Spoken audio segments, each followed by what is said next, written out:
Hello, everybody, and welcome to Positive Fandom. I am your host, RM, and of course, tonight we have with us Darth Plato. Darth Plato, how are you? I'm good. Thank you for asking. The better question is, how are you? I am doing very well, Darth Plato. You and I are here tonight because we are doing our Midway live watch party. It is the Midway from 2019. We've been doing a lot of historical films. We have a whole bunch of stuff and things we're going to be building up to the release of Oppenheimer this year and the release of the new Napoleon movie. So it is a very exciting year for historical films. And of course, we couldn't do it without our historian, Darth Plato, here today. So guys, just want to say hello to the many of you who are here, um, who are so nice. Tom Jr. Jackson is here, guys, as always. Hi, Tom. How are you? Hope you were well, Tom. We were all good people. My moderator, collaborator, and friend. Tom, it is such a pleasure to see you as always. And Thomas Bartholdi, who's working on his book so feverishly. Thomas, we love seeing you here, who goes on and makes a lot of good comments, which we will talk about this film. Joe Tyson is here tonight. Hi, Joe. How are you today? Good to see all of you. Guys, we have the timer. I finally figured out, Dark Plato, how to put the timer in there so that we can see it. I've got the Midway background on. I've got the ticker at the bottom. Guys, as you said, Darth Plato, it is on Prime, correct? I'm on 19. Okay, you are on 19 seconds, and this movie is on Amazon Prime. Um, Tom Jr. Jackson, I'm assuming you were finding it on Prime. Guys, we're going to start at 19 seconds. So it's going to give you a few seconds to get to the point where you are at a start point so we can watch this movie. I know nothing about this event. I mean, I've heard of it, I know it existed, but I know nothing, absolutely nothing about this battle. So, and keep in mind, hello, Linwood Kent. Linwood Kent is here, says hello, RM and Darth Vader. Well, hello to you, Linwood Kent. Keep in mind that I just saw a few, just this year, I think it was this year or last year, Darth Plato. I just watched Greyhound with Tom Hanks, and I had just discovered, and I knew that we were doing that. I knew we were doing those activities, but I didn't know what they looked like. And thank you, Tom Jr. Jackson, for doing that. I didn't know what the actual action of bringing ships over across the Atlantic looked like. But Greyhound actually shows you them physically, kind of bringing the boats from the United States over to Great Britain, and how many of them actually, unfortunately, don't even make it. It was quite an eye opener, and I'm glad they made that film because I think we need to see a lot of these activities, these wartime activities, um, and they need to be preserved. And I think film is such a great way to do that. Darth Plato, thank you once again. Thank you, Tom, for doing that. So without any further ado, guys, we're going to start at 19 seconds. So for those of you, I think you're going to hear it's right where, as Darth Plato has said, Roosevelt will be talking. Darth Plato and I will be talking during this film. We're going to be very chatty. We're going to be talking about the different parts of the film. For me, it's a complete discovery film. I've heard of the Battle of Midway, but I know nothing about the actions. I don't know anything about, I know who was involved, but that's it. So I have a lot to learn. I have no idea how accurate this version is. It's from 2019. Let's get started, guys. I am going to press the start button to go from 19 seconds. Darth Plato, I'm pressing it right now.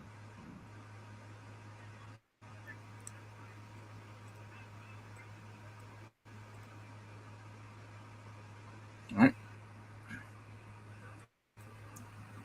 And guys, you can follow along with us. The counter is there at the bottom. That's where we are in the film, 39 seconds.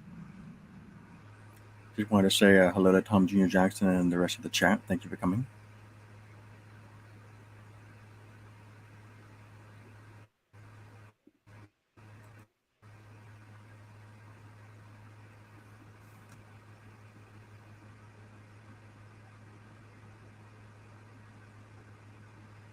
These are really good questions, Darth Plato, and we're going to be looking at this and trying to answer. As it says, it's a true account of the events that led to the most important naval battle in American history.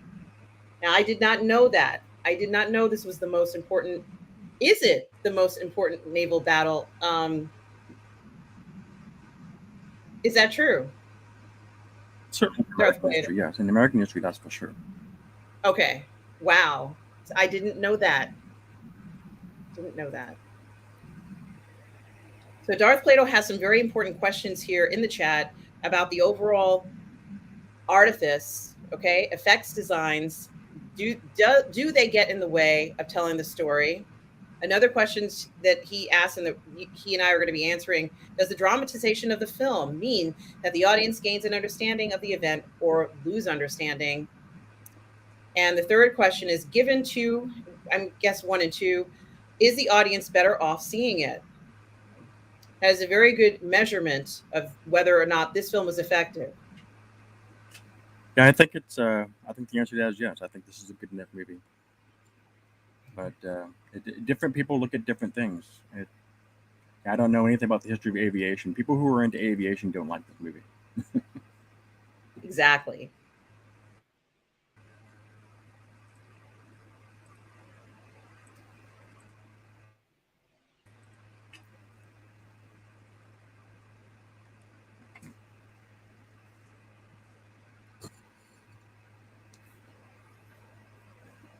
All right, so this is 1937. So the Japanese invasion of mainland China has already begun.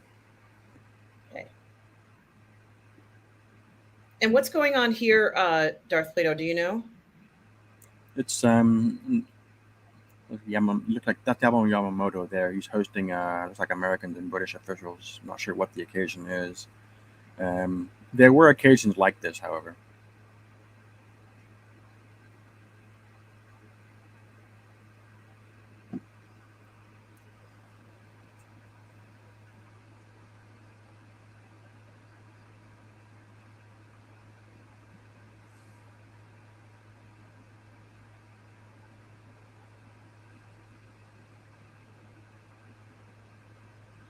It's a good point. Joe Tyson says, did we give up when the Germans bombed Pearl Harbor? I'm assuming he means the Japanese. Hell no.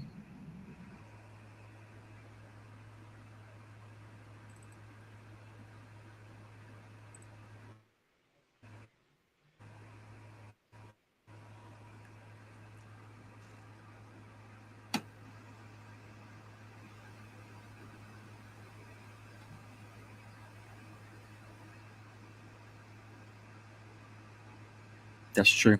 His life was being threatened by ultra nationalists. Oh. Because he was publicly known to be he did not publicly support the invasion of China Oh, or expansion of the war into the Pacific or alliance with Germany. He opposed all of that. was he the one who said he didn't want that third wave, Darth Plato? No, that was Nagamo. He made that decision on the spot. Okay.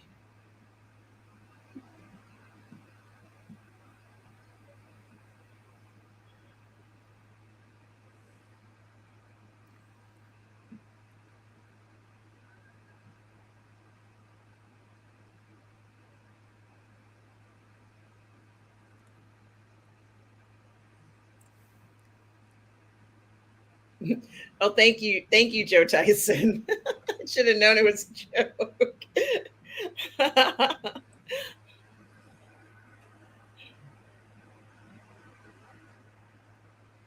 So, Darth Plato, this seems like it's before World War II that this meeting is taking place, where they're saying they want to do everything they can to avoid war, and it says Yes, 4 years.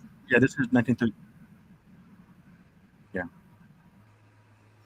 yeah, this is And 1937. okay, it says 4 years later, the world is at war. Japan has invaded China, and it's a little bit more, but I missed reading it. Sorry. Yeah, they had already. They've been invading China going back to 1931. Mm-hmm. Oh wow, look at that scene. Oh, that looks great. I would have loved to have seen that on a screen, Darth Plato, with a carrier coming towards you. Yeah, I didn't see it in the theater. I didn't either, but I would have liked to have seen it. It kind of reminds me of the beginning of the third Star Wars prequel.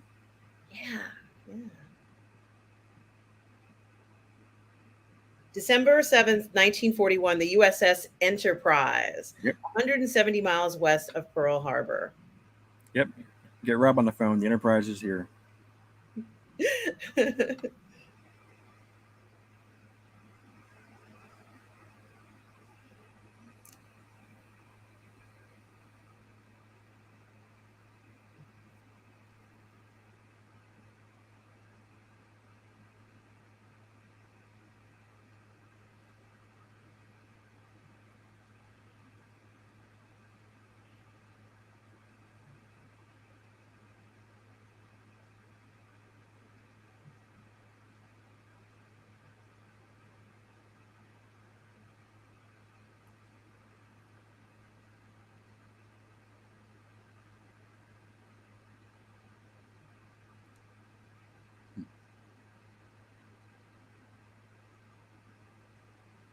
Oh my gosh.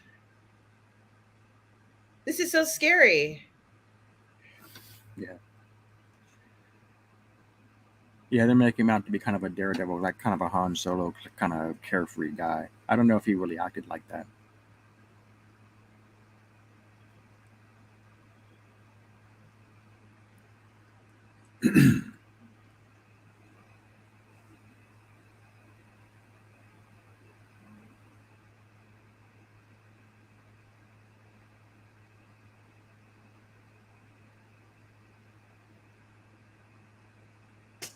Oh,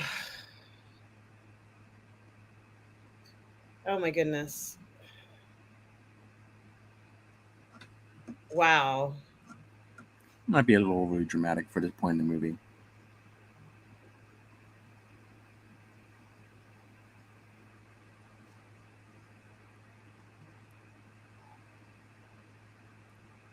Some of these guys, they look like they have a sock on their head. Yeah.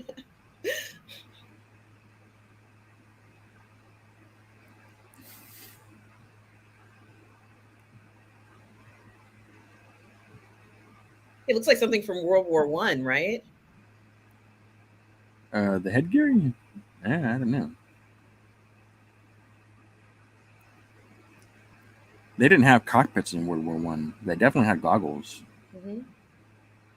I love seeing how the platforms go up and down. That is the coolest thing ever.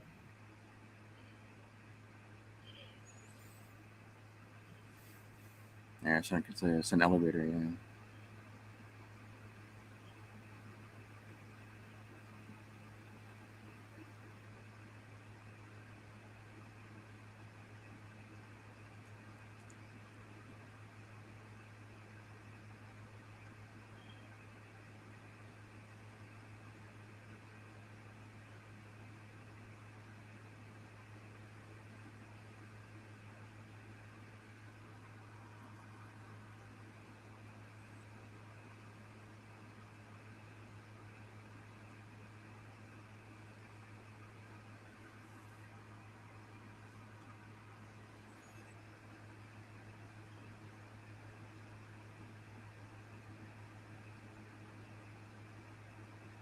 The USS Arizona in Pearl Harbor. Yeah. You know what that means. Yeah, I do know what that means. Pearl Harbor hasn't happened yet. This is the day. Oh no. Yeah, so we're backtracking a little bit. We're back to 2 weeks ago. We're watching Pearl Harbor again. Okay. That's not Ben Affleck. Wait, we're watching the wrong movie.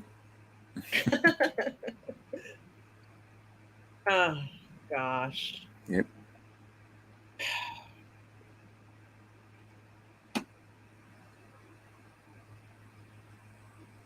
They're flying a tad low though.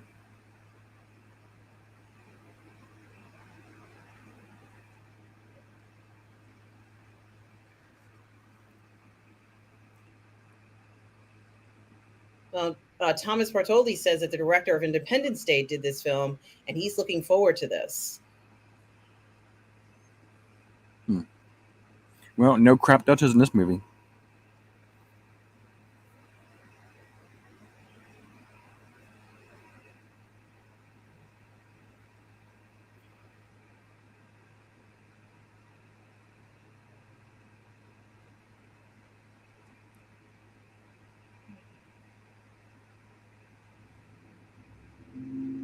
Yeah, they would have been dropping torpedoes from the broadside, not going into the front of the ship. The front of the ship was stronger than the sides. And battleships were resistant to torpedoes. And the torpedoes weren't that strong in those days. That wasn't a good way to attack a battleship. The dive bomb is what you needed.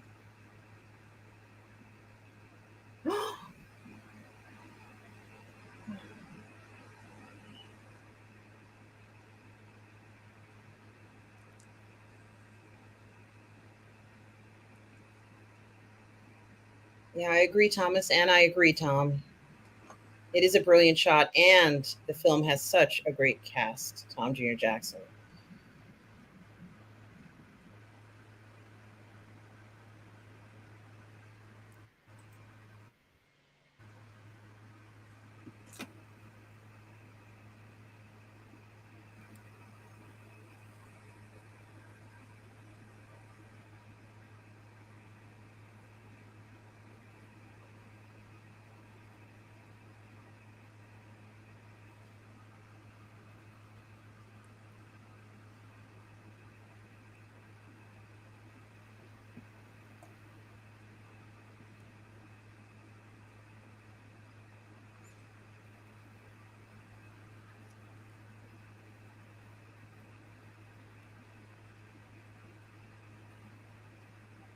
Yeah.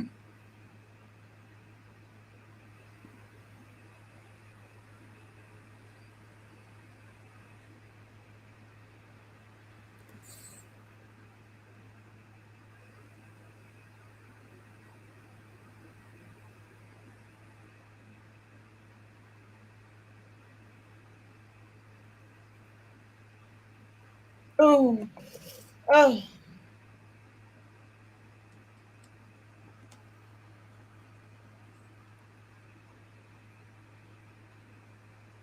Yeesh.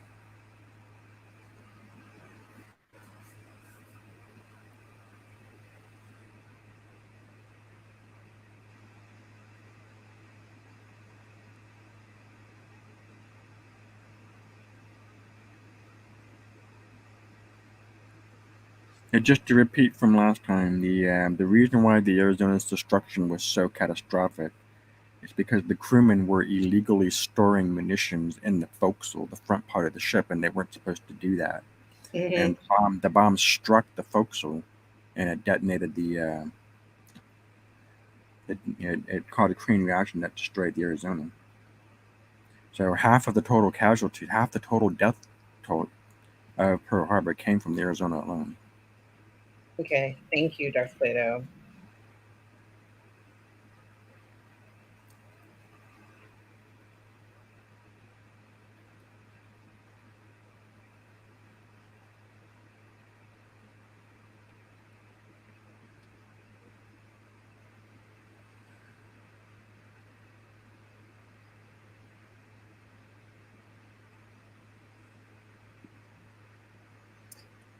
Yeah, it has a gunner in the rear. Maybe that's where Lucas got the idea for the snow speeder, where they had, because the snow speeders had a rear gunner.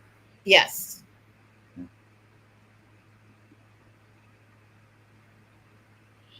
Does this film do Pearl Harbor better than Pearl Harbor? I was wondering that too. I was just about to say that actually. It's ironic, Thomas. You're reading. I don't know. I don't know. I don't know. Michael Bay's not the best storyteller, but he does make action scenes.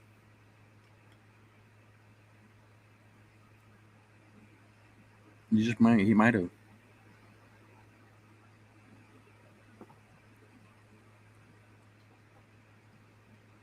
Oh, He can do it. He can do it.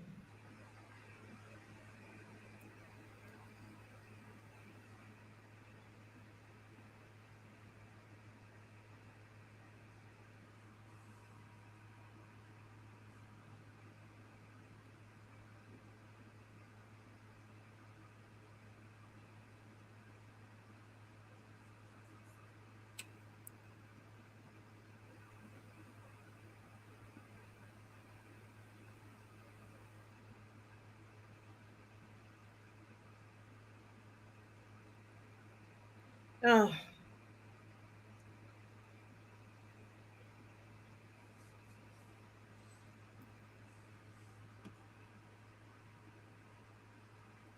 Yeah, they're making that overly dramatic about, oh, this guy warned it, this guy warned it. That's overly dramatic.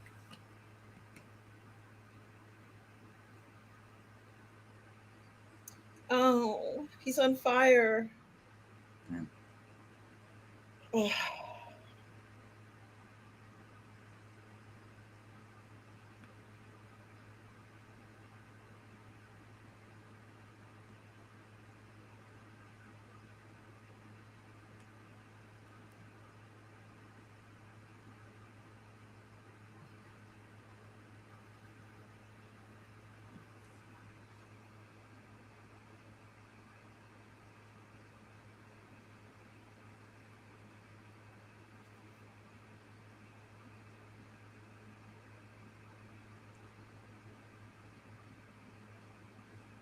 And the old man.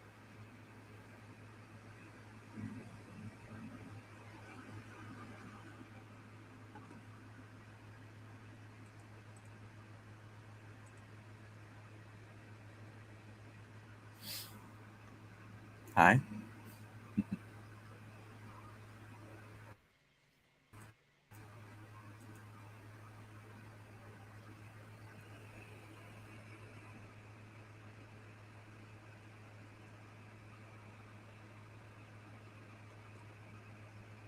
Hey, Lance.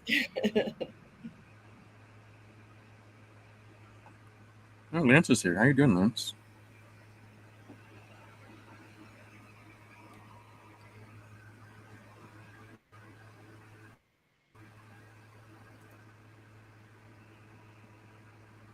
I don't.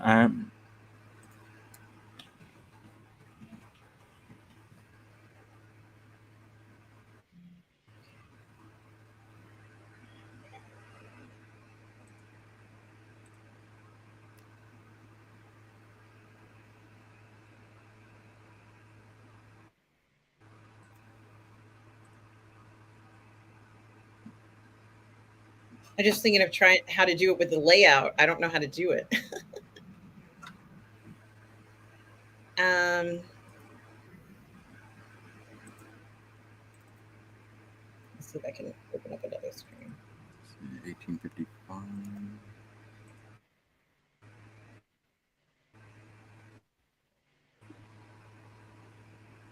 How did I fall behind?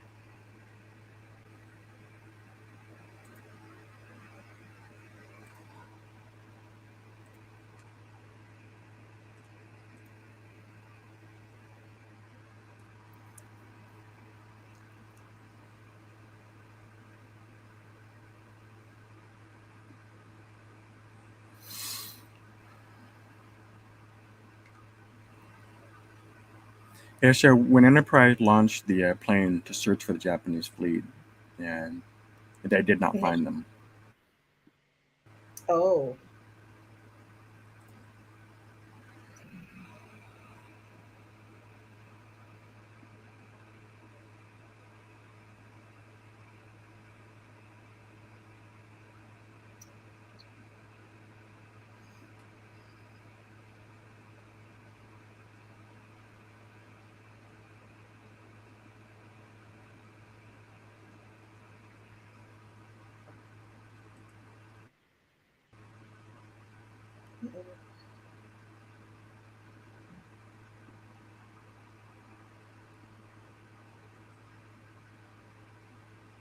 But the attack on Pearl Harbor doesn't get you oil; it just delays American intervention in the Southwest Pacific so that you can hit areas that do.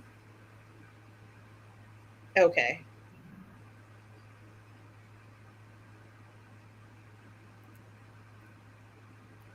So Yamamoto was the one that pushed for the attack on Pearl. The high most of the high command, including the army, didn't believe that this attack was feasible, mainly because of the distances involved. The Americans also did not believe that such a move was very likely, because given naval doctrine at the time, they believed in a battle line discipline, which everybody in the world pretty much did, and they didn't believe in the effectiveness of large numbers of carrier planes against a land target like Pearl. And they did not believe that Japanese were capable of carrying multiple battle groups in multiple theaters simultaneously.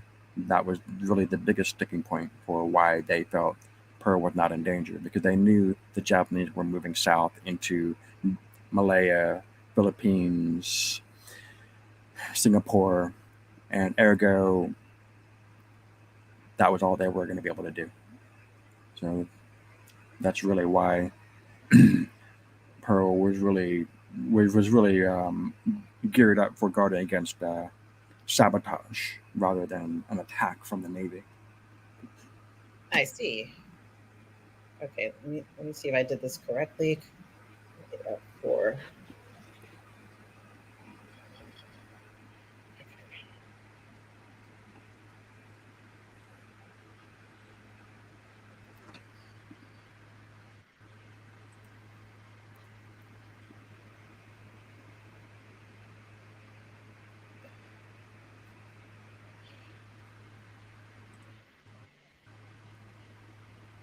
let's see.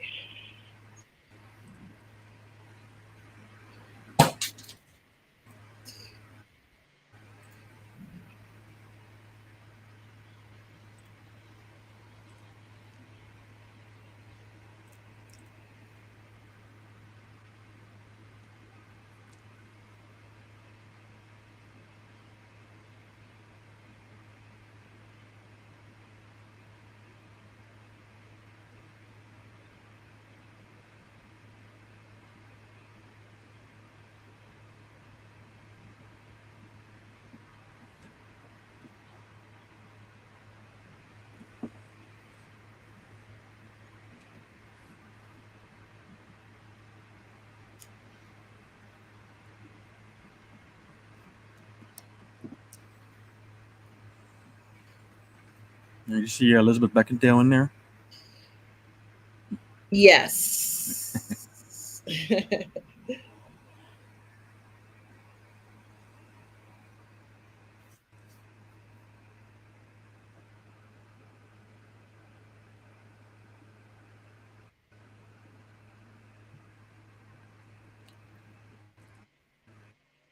see, four.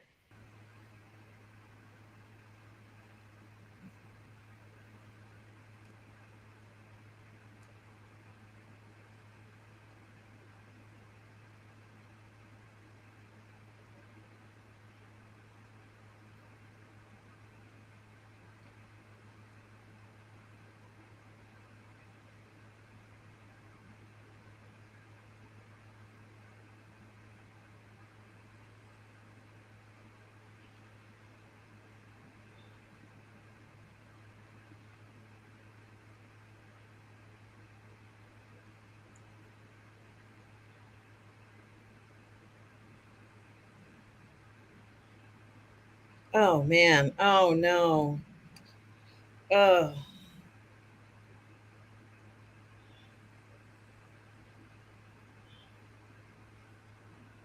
Oh no.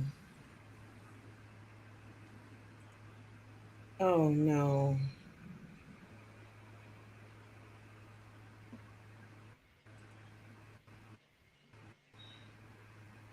Yeah, I agree, Thomas. It really is devastating.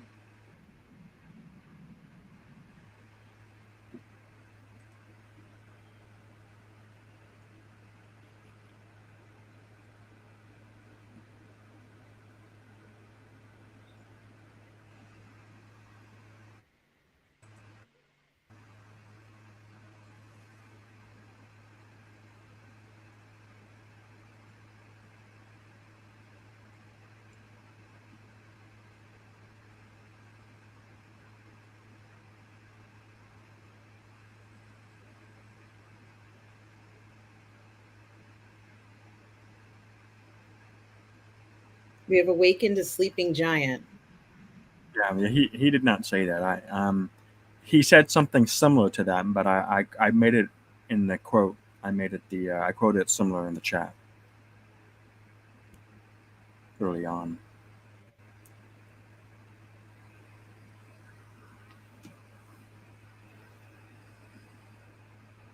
Oh, June 4th. So we're not too far on date. I didn't know it was close to the date. I didn't know that, Darth Plato. Hmm? No, he didn't say that. Yeah. Yeah. This is Yamaguchi. This was his protege. Mm-hmm. Yeah, he doesn't like Nagamo. Yeah. um, when they were at sea for Pearl Harbor, Yamaguchi objected to Nagamo's orders for the disposition of the fleet, so Yamaguchi challenged him to a wrestling match.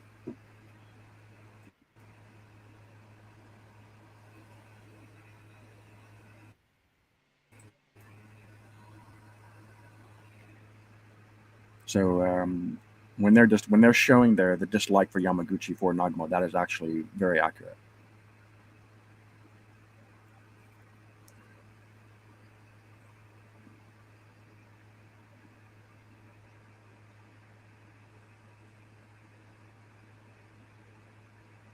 Therefore, we must land the knockout blow by destroying aircraft carriers. Let me see if I can add him to the stream here. I probably have to go back to the original layout. Hold on, Lance.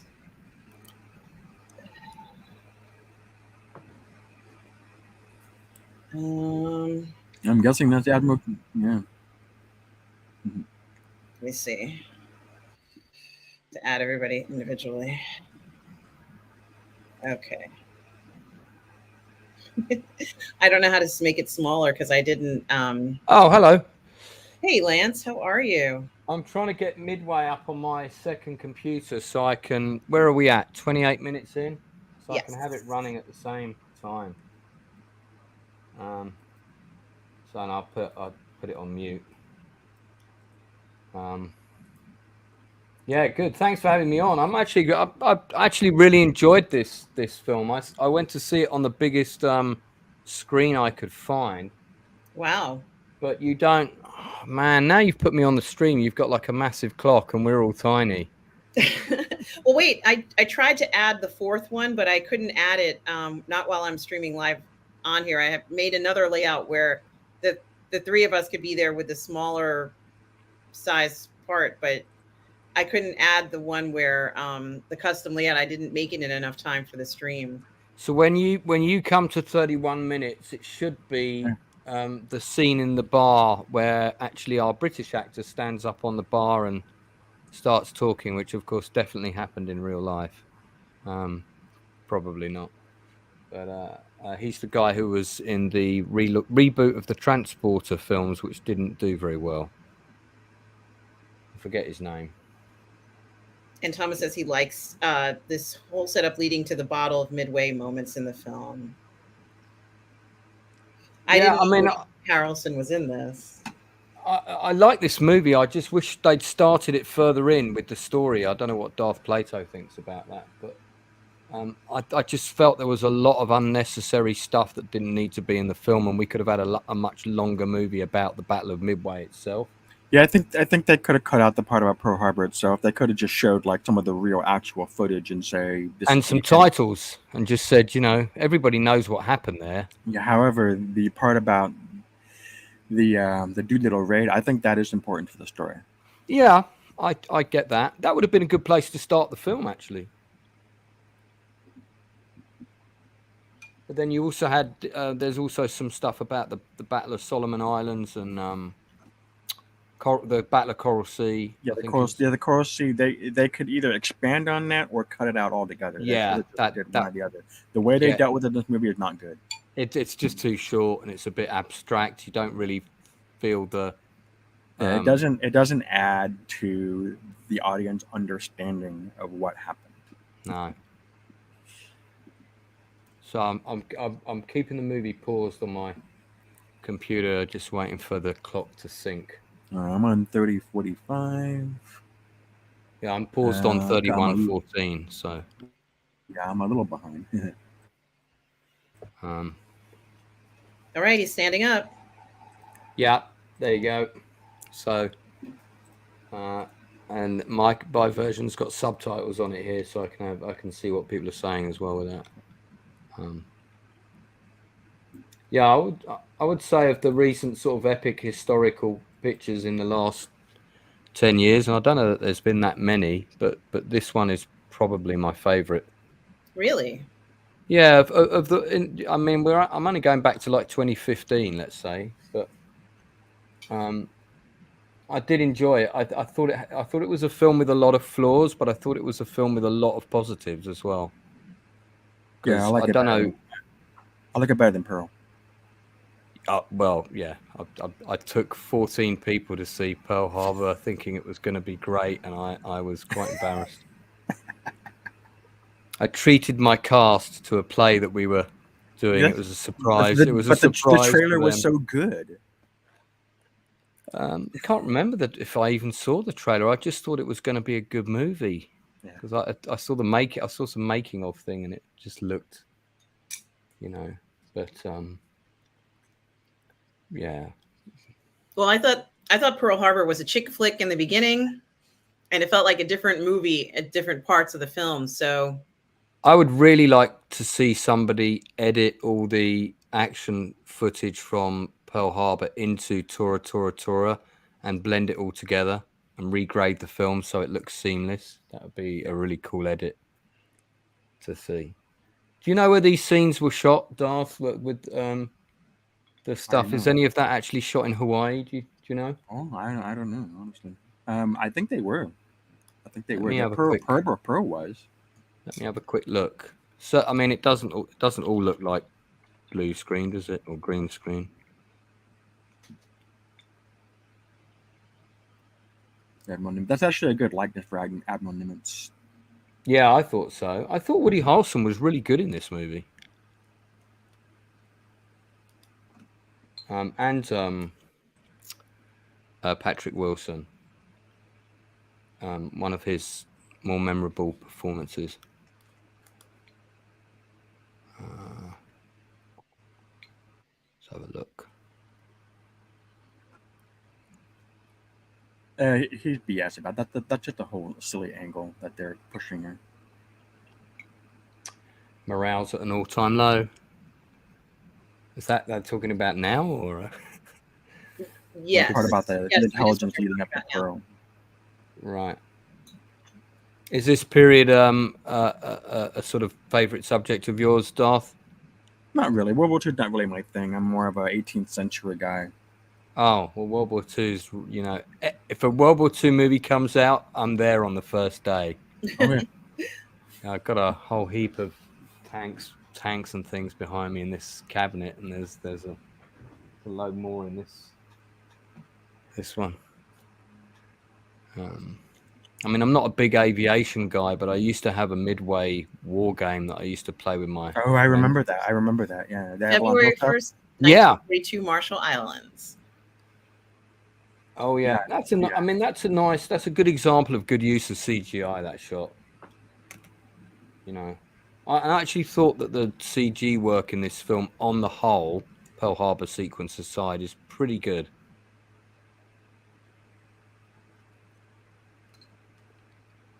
It's interesting. That's two British actors in that scene that you're watching now. Stealing those jobs from the Americans again. Terrible. No, they're not. So it's Ed Skrein and what's his name? Luke Evans from the Hobbit. Yeah. I was trying to think of who he was. He was in Battlesport. Yeah.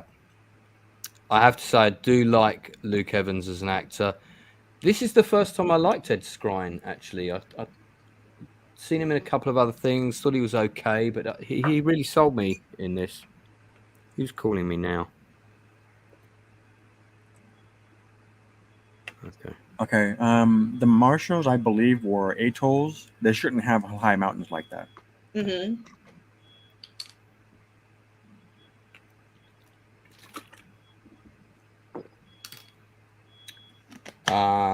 Yeah, that I'm not sure about. This is where they use the torpedoes and they're duds, right?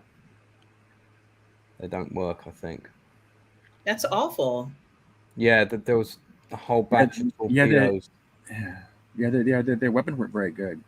American equipment was not good at that time. No. Oh my gosh, that's terrible. Yeah, is this the first time you're seeing this, RM? Yes. Oh, okay. I'll probably and I know nothing. I've heard of the Battle of Midway, but I know nothing about it. I know I absolutely nothing about the Battle of Probably Midway. shouldn't talk so much. No, that's why you're here. We're supposed to be talking about the film. Well, I enjoyed this sequence. I thought good use of CG. This is when you need to use CG, when you can't. Very difficult to recreate this kind of sequence. Mm-hmm.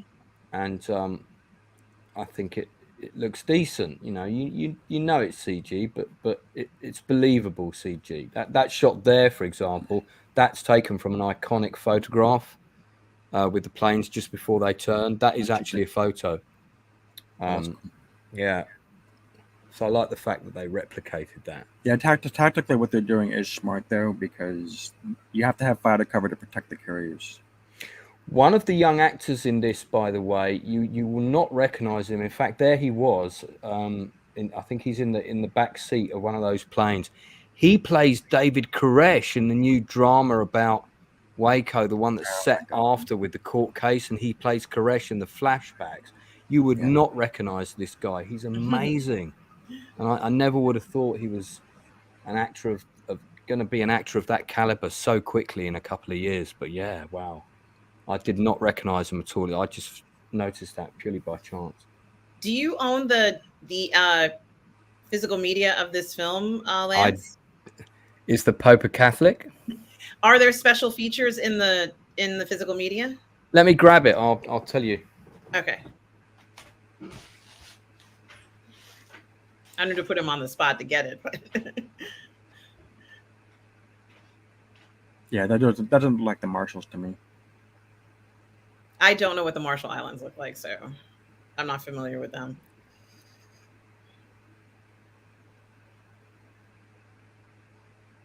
That looks more like New Guinea. Oh no. Oh. Yeah, I agree. Thomas, it looks good, right? It's fun to see the aerial combat sections in the film. Yeah, this is this sequence is a little bit Star Warsy, but it's Yeah, I was about to say that. It's yeah, well it's done. kind of it made me think of Star Wars. Yeah.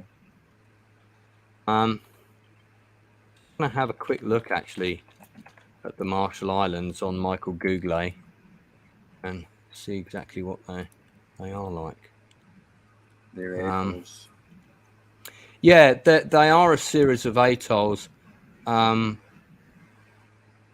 I just wondered if there was one that was significantly big. Yeah. Oh my goodness. Yeah, there is one. There's one in the Marshall Islands that is pretty big with some pretty big peaks. So I'm assuming that's where this is supposed to be depicted. So that young kid there with the baby face that you just saw, can you imagine him playing David Koresh with long hair? I don't think so. But he did it. He did a brilliant job. Fair, a lot of people nowadays don't even know who David Koresh was. That's true.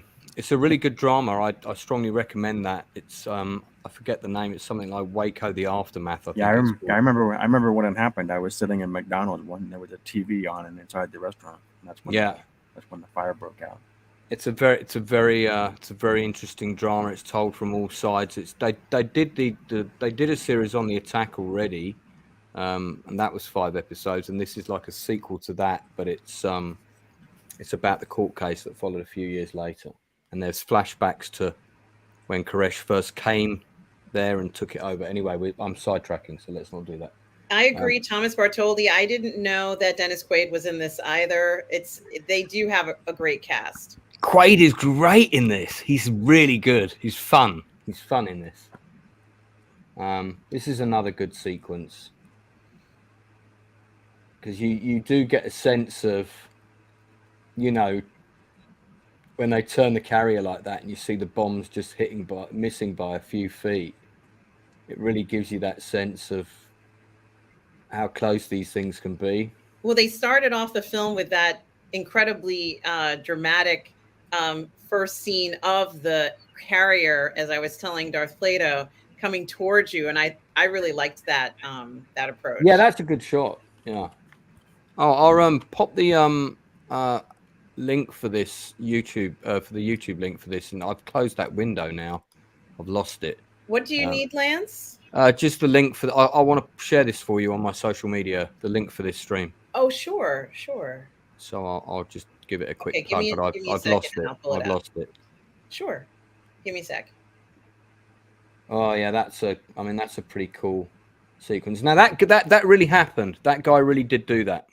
He jumped into a plane on the deck of the carrier, turned the guns round, and hammered that Japanese bomber until it basically he saved the carrier. That did happen, and he got, I don't know if he got Medal of Honor for that, but he definitely got one of the highest Navy Cross or something like that.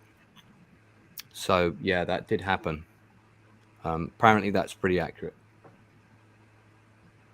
It did actually graze the side of the I remember that. Side of the ship.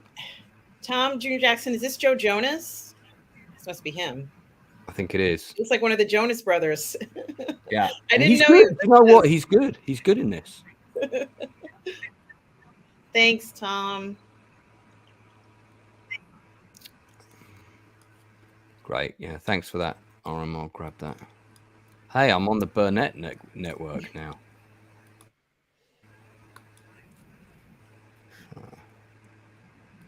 That's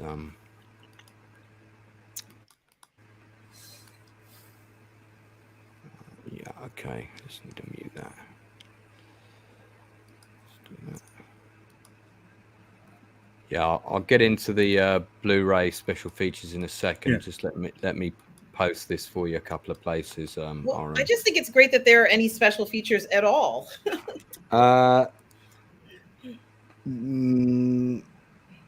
Yeah, there are a couple of things that I'll go over it. No, you don't get as many. I think these things tend to come out a bit later as a special collector's edition in a certain type of box, and you know there'll probably be one that will come in a miniature aircraft carrier at some point, and you'll have to pay like $75 for it or something. And I've been enjoying this actor on The Alienist. Which one? This guy. McCluskey, yeah, the guy who's playing McCluskey, yeah. I think. Yeah. McCluskey's Luke Evans. I haven't seen The Alienist, but the other thing I really like about this film is the production design. I'm not an expert on Navy uniforms, but from what I can tell, all of that stuff, a lot of attention to historical detail. Well, I love that they're doing that, Lance and Darth Plato, because I do kind of look for that. You know, the only other reference I have is to look at black and white movies or photos for that time period. And this looks really good to me. You know, this is in color, obviously, but I love how they did this. I think the costuming is wonderful. Yeah, it's great production design. And with, you know, if you're doing a serious World War II movie, this is not the Dirty Dozen Part 7, where you might be able to get away with some things. This is a historical, true story with a bit of fudging, but to give it legitimacy, you have to do real attention to small details as well, and just get the right emblems on the right vehicles. All of that kind of what people call bean counting in the historical nerd trade. You know, rivet counting. But it is important to get that stuff right, because it's those little things that people really look for, and they respect you for doing the work, and it just gives the film a lot more credibility. Mm-hmm. This is a great set. Mandy Moore is pretty good in this too. I recognized her face right away. I thought she was actually going to get up and sing when I heard this music, but she's not singing right now. She's just dancing. However, she does play this role very well. Yeah, she's a pretty good actress. She's her career's come quite far in the last few years. Seems to be working pretty regularly, good parts. Right, I've just whacked you up on Twitter, not literally. Thank you so much, Lance. Just gonna put you on my Facebook as well. Everybody will be like, "Is he doing another stream?" I was up until 2 a.m. the other day. We were doing Alien 3 and Alien 4. And we had a guy who worked on Alien 3 with us. It was a lot of fun. So he knew all the he knew all the juice, which was Yeah, I watched part of that. Thanks. Yeah, that's right. You popped in. I remember now. I did wonder whether these high back chairs were accurate, but I'm assuming they must be, because this really is very reminiscent of Top Gun. You know, the Top Yeah, Gun. it does feel like that ready room, so to speak. But Yeah, and I'm sure they must have had them, but those chairs looked a bit too modern to me. But I don't think they would have got that sort of detail wrong. So maybe they did have them even then. mm-hmm. So here it is. Oh, thank you so much, Lance. Well, let me Comes just with the free you for a digital sec. download, and just for Darth Plato's nerdness, I also have Tora Tora Tora, which is of course the best film on Pearl Harbor you can ever watch. And this is the extended Japanese cut, because it was an American and Japanese co-production. So this is about half hour longer than the original release. And then here's Midway, and there are a load of special features which are here. Mm-hmm. So audio commentary by Roland Emmerich. There's a making of two survivors. Remember, that's very good. I did watch that, and they were at the premiere of the movie. So you got two. We met at Midway, and I think it was a Japanese and an American, I believe. And then there's this thing about breaking the code, and so there's a few nice bits. And could have had more, but at least a lot of these Blu-rays have like the trailer, and that's it. Yeah, I'm just surprised that there was anything on there. You're lucky to have anything at all these days. I think this is the scene where we see them getting ready for the Doolittle raid. This is the Doolittle raid. Yeah, the problem with this is I think they're showing too much of it. Yeah, I think it would have been sufficient just to see it on the ship, and some of the Midway characters go, "Oh, what's that?" Yeah, they're going to go and give it some to Japan, and they see them taking off, and hooray! But I don't think we needed this speech, and that's really from another movie. And again, we've already seen all of this in Pearl Harbor, which we have, but it does look good in this film. Like, this shot looks good, seeing them standing in front of the plane, where you can see the propellers kind of over their heads. Like, it's really shot nicely. I mean, it's more important for the Japanese side of things. What happened? Yeah. Again, this is, in my opinion, this is really good effects work. It's CGI, but it's not distracting CGI. You believe not at all. You believe and the weather conditions as well were done beautifully. And it's really edited well. I like Aaron Eckhart as an actor as well. I do rate him. They even took care to do some of the waves in the ocean, like those higher waves that's remarkable looking. And this is also true in terms of getting those Doolittle planes off the runway, because it had never been done before. Right. They'd never flown a bomber of this size. They got the smallest bomber they could to fly off of a carrier, and that's absolutely true about the thing with they tried to time it so that they were coming off the end just as the carrier was going up its highest on the wave, so they would have the biggest drop possible. And what they showed there about Tokyo Rares, there were a number of Japanese broadcasters throughout the Pacific that could speak English. Yeah, that were broadcasting bad news 24/7 about how the Japanese were overrunning everything, and you guys should just give up. And one of the names that stuck was Tokyo Rose. So it was like the Baghdad Bob of the Pacific War. Yeah, because we had Lord Haw Haw, was one of the British broadcasters who worked for the Germans. Now we have they just showed Hirohito being ushered out of the room there. Yeah, that's right, which is quite a nice moment. Yeah, I thought the Doolittle raid was well portrayed in this film. In some ways, probably better than the sequence in Pearl Harbor, I think.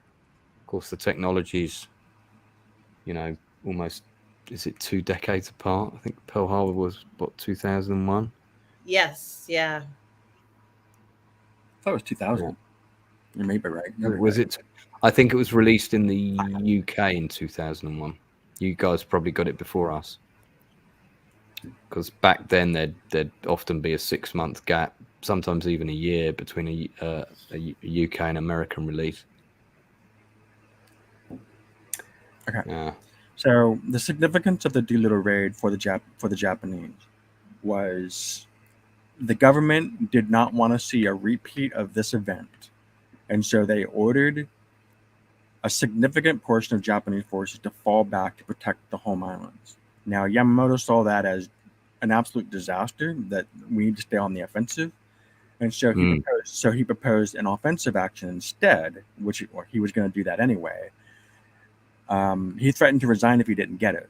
So he was going to go back on the offensive. He would attack the Americans again because he felt you need to keep attacking them instead of giving them time to recenter. Now, the caveat to this was Tokyo was their primary concern was defense of the home islands, again, because they didn't want a repeat of the Doolittle raid. So they gave Yamamoto the prerogative, the imperative, that if he's going to make this move eastward, he needed to secure enough area to guarantee the Americans could not launch from the Western Pacific again. And that dramatically affected what Yamamoto had originally intended to do, which was to focus on Midway, and then instead expanded the operation so that it covered literally 1,000 miles laterally of the Pacific Ocean. The left flank of the Japanese advance touched the Alaskan islands. That's how far north they went. And now they all had to kind of jump out of this plane, I guess, because they didn't have enough fuel to get back to the carrier fleet, so they had to fly towards China and bail out over Japanese occupied China, and it was can't remember how many of them survived, but three. Well, they all survived except for 3. They were executed on the ground. Right. Yeah. And the Japanese Navy and the Japanese Army high commands, they didn't get on at all. They hated each other, actually, and they didn't cooperate. And the Japanese Navy didn't want to go to war with America, thought it was a massive, massive mistake. Yeah, when Sugiyama was the head of the army, when he heard about the attack on Pearl, the plan of it, he went to the government personally and said, "This is crazy. Let's just do something else." In this scene, is this accurate where he's telling him that now they're convinced that these aircraft carriers have to be destroyed? Did that actually happen? Certainly, they were priority targets. Tokyo certainly did. I remember this character. I mean, I've got to say that all of this stuff in the film just doesn't need to be here, because there's a couple of attacks with the Midway battle that we don't see in the film. I think there's a couple of the bombing runs or something that are missed or whatever. And I mean, we really don't need. It's not a film about the Doolittle raid, you know. However, it would have been amusing if they had Ben Affleck cameo.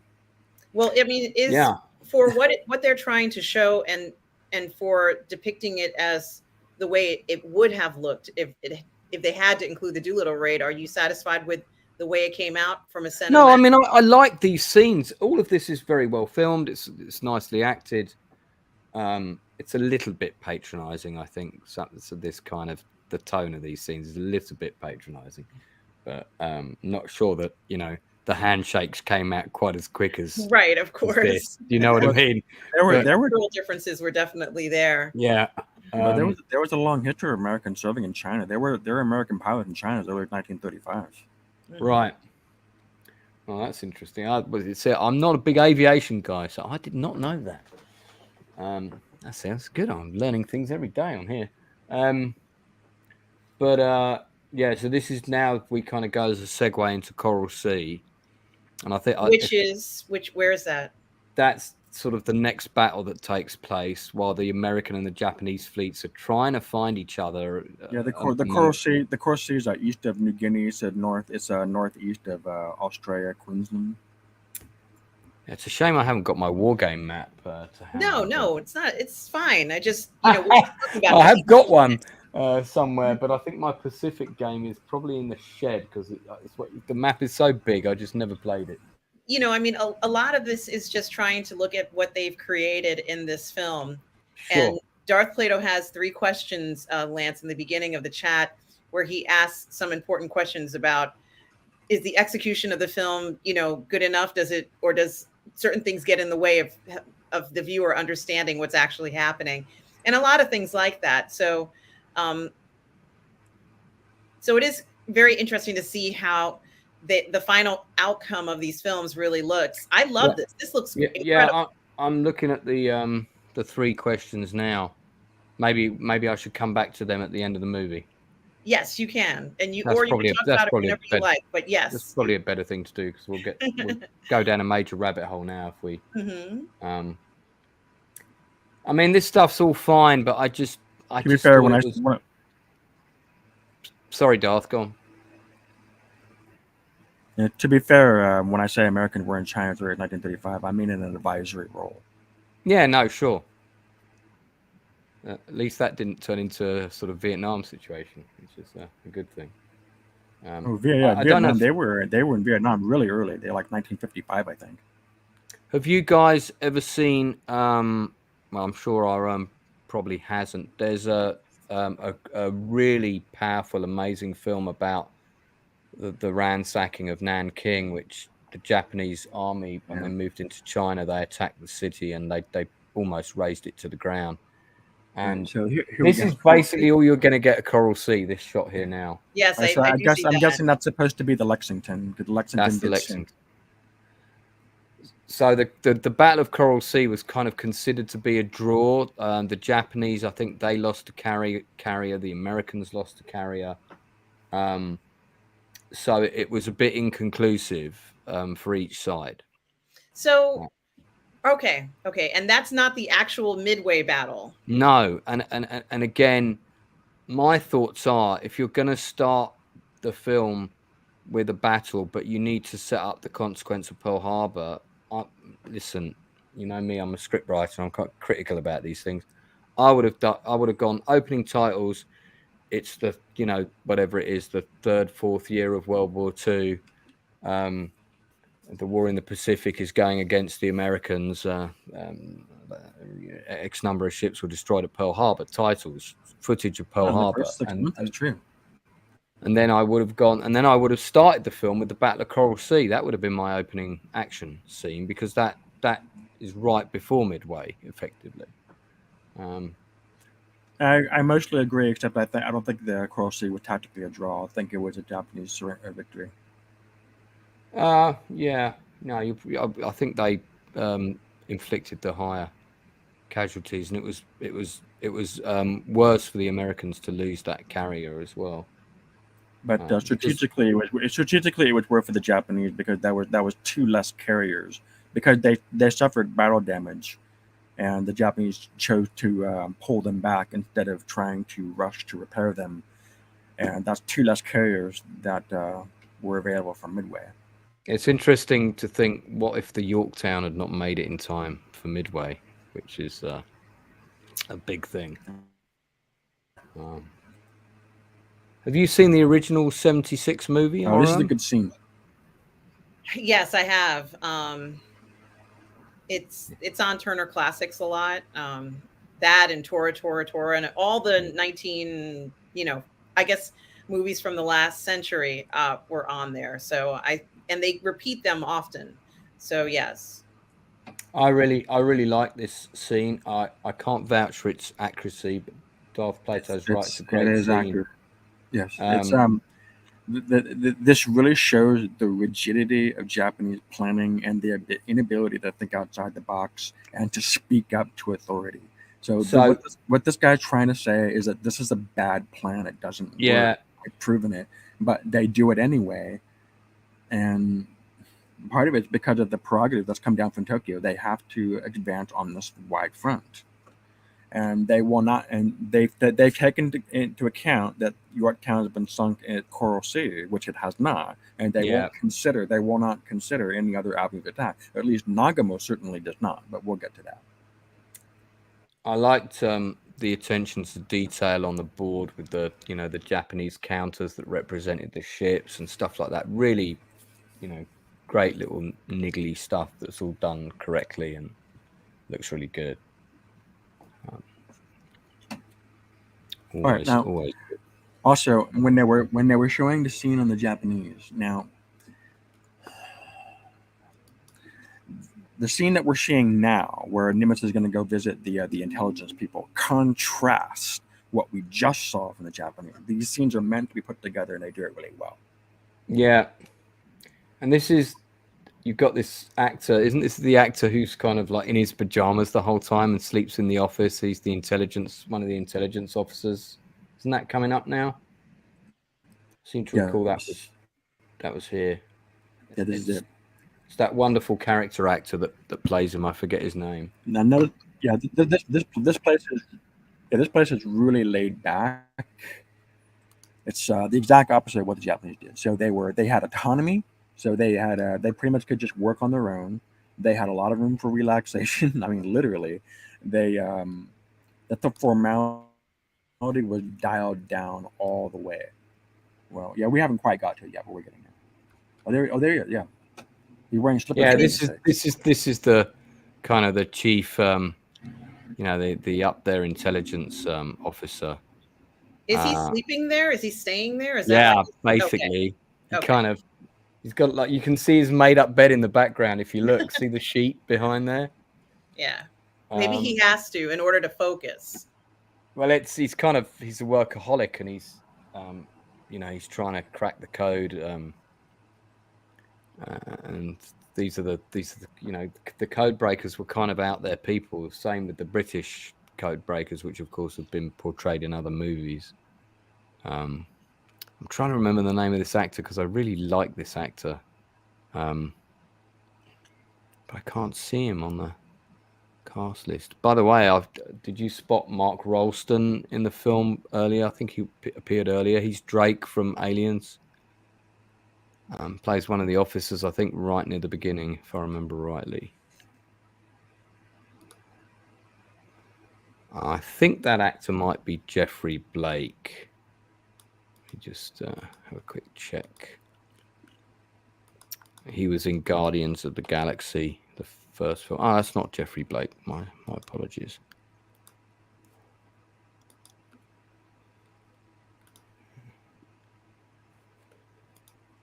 Oh, I'm going to have to IMDb.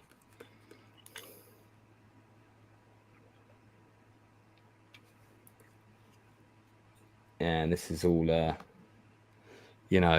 it's a gamble, but we think.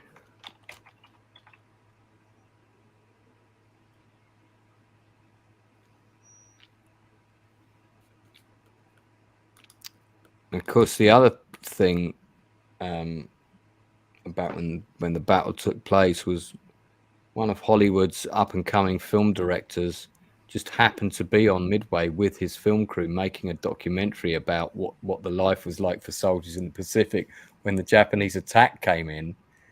You'll see that later, but it's you can't make that up, really.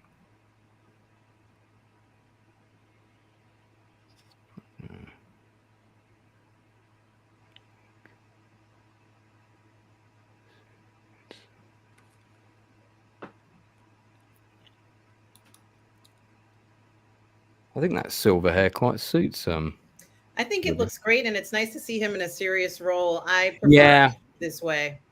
And also, Quaid, this is true that Halsey had this skin conditioner. I don't know, it was impetigo or whatever it was. Yeah, he had I don't know what it was, but it was incessant itching all over his body. Yeah, it was really, really bad. And I like the way that's all portrayed and how that's played. The makeup with him is first rate. Absolutely fantastic job.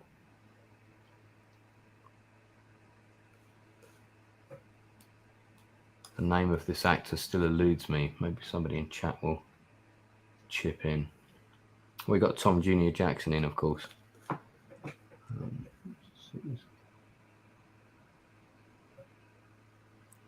Yeah, but that scene where they're contrasting the Americans working and the Japanese working, completely 100% stark difference in how they operated. Yeah. that there's a formality to American command that's true, but they allow their officers enough leeway for creativity to come up with stuff. And you didn't, and the situation of the Japanese did not allow for that. And you saw that scene being depicted. Is it Mark Rolston? No, Mark Rolston played Drake from Aliens. He appears in the film earlier. His role is quite small. And that intelligence officer who, it's a little unclear to me whether he's actually a civilian or partially a civilian, partially military. I think he is military. He just doesn't wear his uniform most of the time. Yeah, that's what I meant about the informality of that situation. Yeah. This is great as well, the way they the Midway Island in the 1976 film looks nothing like this. It's basically a tower and a couple of bunkers with some sand dunes. Yep. So this is what I was saying. So this is Ford, who of course will go on to direct loads of great films, westerns in particular, and here he is. And he's kind of annoyed that he's been put on this island because he's moaning about, I'm not going to get to see any action here. And of course, boy, does he, be careful what you wish for. And there's a great story about how his cameraman was taking cover when the Japanese were coming in shooting at them. He's like, keep filming, you fool. Because all he cared about was getting the shot. I know all about that. Working like a true director. Yeah, something like that. That's not him.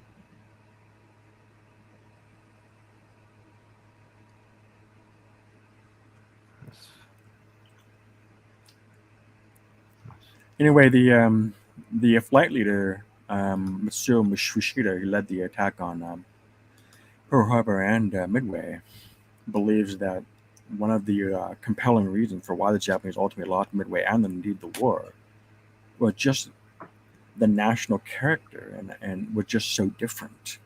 The Japanese, they had no interest in individualism, free inquiry, free market, free expression, and just the overall individualism, consent of the governed. They just wanted to know how to manufacture stuff, how to warship fabrication and mass production of ammunition. That was all they were interested in the West. Everything else was to be rejected. And because their culture never grew beyond just the mere acquisition of and growth of technology, it did not prepare them very well for a war with the United States. Interesting. And Tom is saying it's Brennan Brown. Yeah, I just found him. I was just waiting for you guys to finish that. Brennan Brown spelt slightly differently, not EN at the end, it's AN at the end.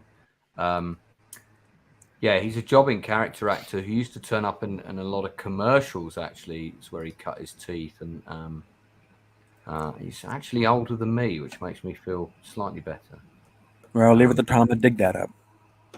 But he had a great part in The Man in the High Castle, if anyone. Oh, yeah, I remember that, actually. Now that you mention it, I remember that. Yeah, he was in almost every episode of that, 34 episodes, which he shot right, sort of, I think he did Midway kind of in between the show. He's done a lot of TV shows and a lot of feature films as well. Hello, The Hidden. Welcome to the watch party of Midway. We're at 1 hour and 9 minutes. So glad that you are here. Yeah. I think this scene is this, they're now looking for the Japanese. Is that right? This stage? I'm not sure what they're doing. I think they're just showing, oh, this is the incident where the plane crashed. Oh, yeah, that's right. The carrier's not moving fast enough. Yeah. So he just makes it. But he does it because he's an experienced pilot. The other guy's not an experienced pilot. Yeah, the next guy off the carrier is he's straight apprehensive. Yeah. Poor fellow. I don't know how realistic that is to have your plane dip in the water like that and not completely crash.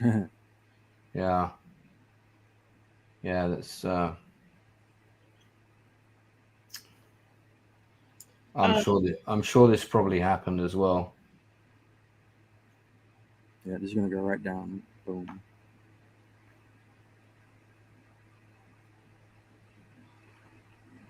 Yeah, and unfortunately the carrier is going to go right over them. So. Oh no. Uh, Oh no. Yeah. Dear.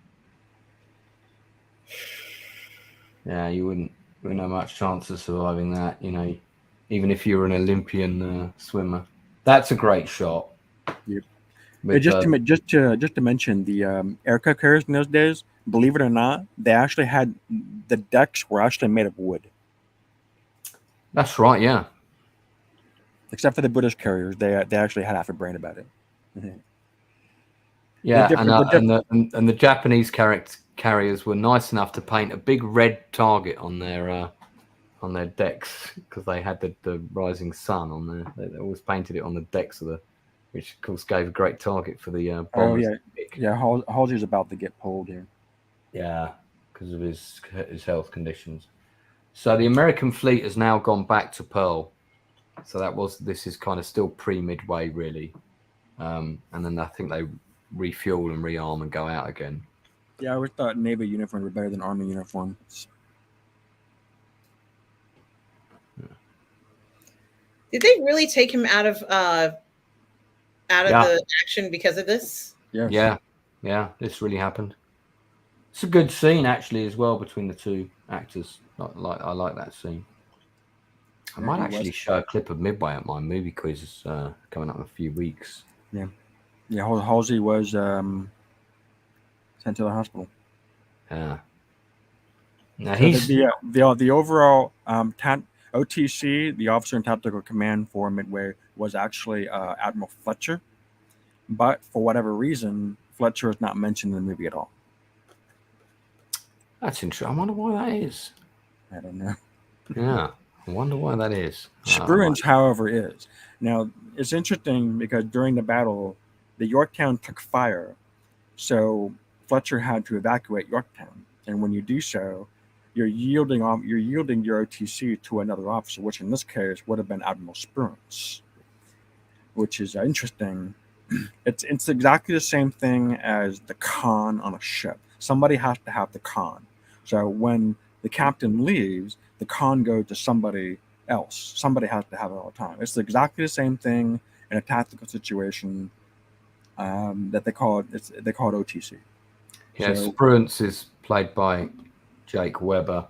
You seen The Hunt for Red October, RM? Yes. So Admiral Halsey gets mentioned by Sean Connery when they're talking about, he wrote a book on naval tactics, and Sean Connery goes, Halsey was a stupid commander or something. He was an idiot.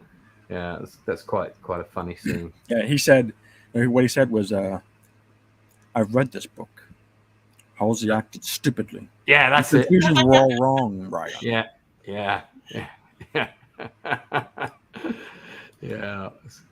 Your conclusions were all wrong, Ryan. In that Russian Scottish Connery accent. Yeah, I'm not Sean Connery, I admit. He sounded pretty good though. Do you know what? That's a good movie, but the book is so much better. If you enjoyed the movie, that's definitely one of Tom Clancy's best books, and it's. Well, he loved the Battle of Atlantic. That was the one thing that he most interested in, and he was always trying to recreate that whole situation in some sort of fiction, and that's what Hunt for Red October, as well as A Red Sun Rising.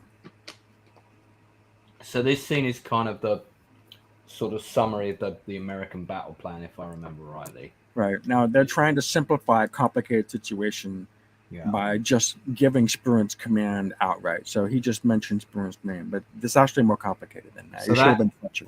That's actor Jake Weber, who's playing Spruance there, the guy who's turning. He's another character actor that I really rate. He's always popping up in things. I think he's a great actor.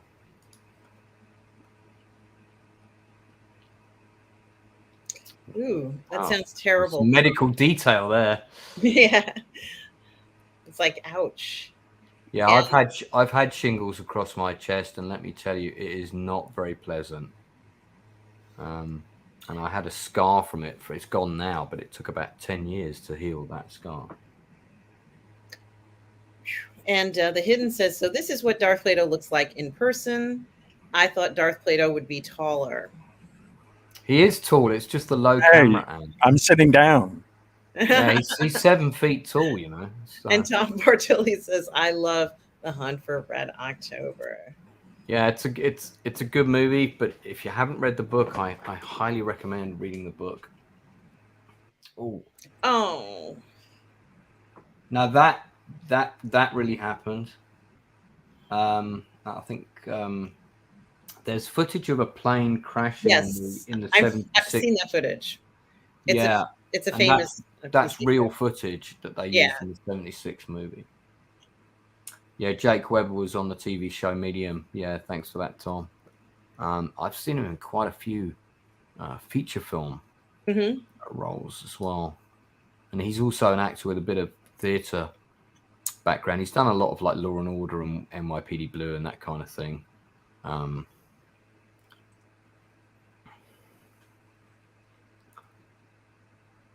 Yeah, he had a pretty big role in U-571 actually. Not my favorite World War II movie. And people might remember him from White House Down as well.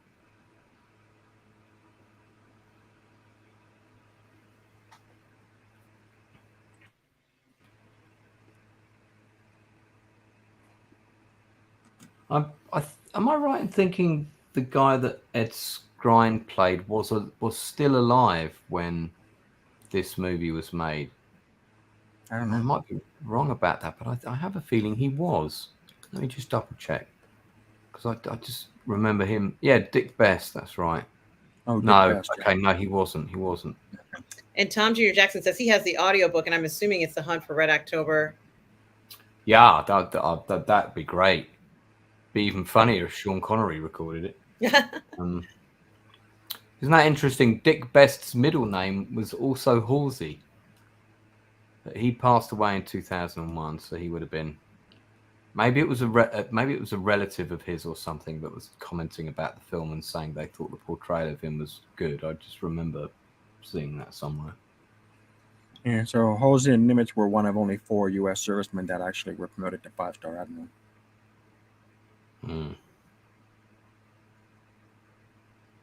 Yeah, I like that map. That'd be a good war game map to play on. There you go. Right, yeah. So here we are, June 4th. Flag with 48 stars on it.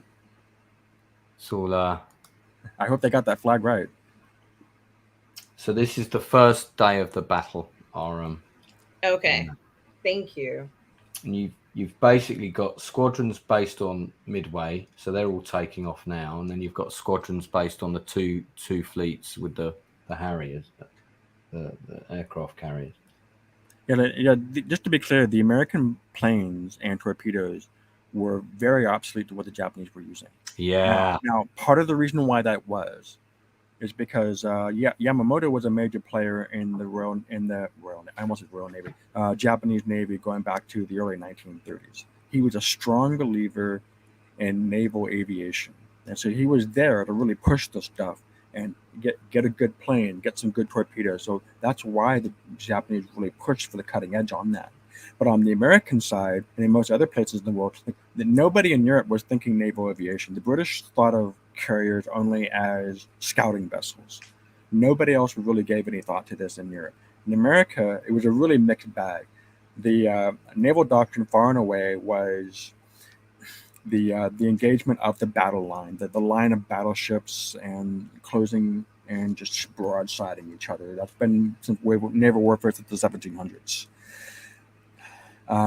There was a school of thought that naval aviation could be used, but there were very few people who believed that, and they had very little support in the Army. They had enough to get a small budget, and because that budget was small, they really cut corners on production. That's why the planes were so bad. So when you see American planes fighting Japanese, we're going to see it real soon. The top speed of a torpedo bomber was 90 miles an hour. A Japanese Zero had a top speed of 300 miles an hour. Hey guys, this is This is it. This is John Ford thinking, oh, okay, well, let's go and film. That he doesn't realise this is actually enemy aircraft coming in. Oh no. So the Japanese objective at this point is to destroy the runways at Midway because they don't know where the aircraft carriers are. I don't think they wanted to destroy the runways. I think they wanted to keep the runways so that they could use them themselves. Yeah, and of course knock out any planes that are there. I think they overdid it with the number of planes there, but and I don't think they would have gone in that tight. Keep shooting. Yeah, keep he figures shooting. if I got shot, I might as well He's leave like, video. don't stop filming, man. Keep going. You know, I've got a bit of shrapnel in my shoulder. Don't worry about that. I bet he dined out on that story for a few years.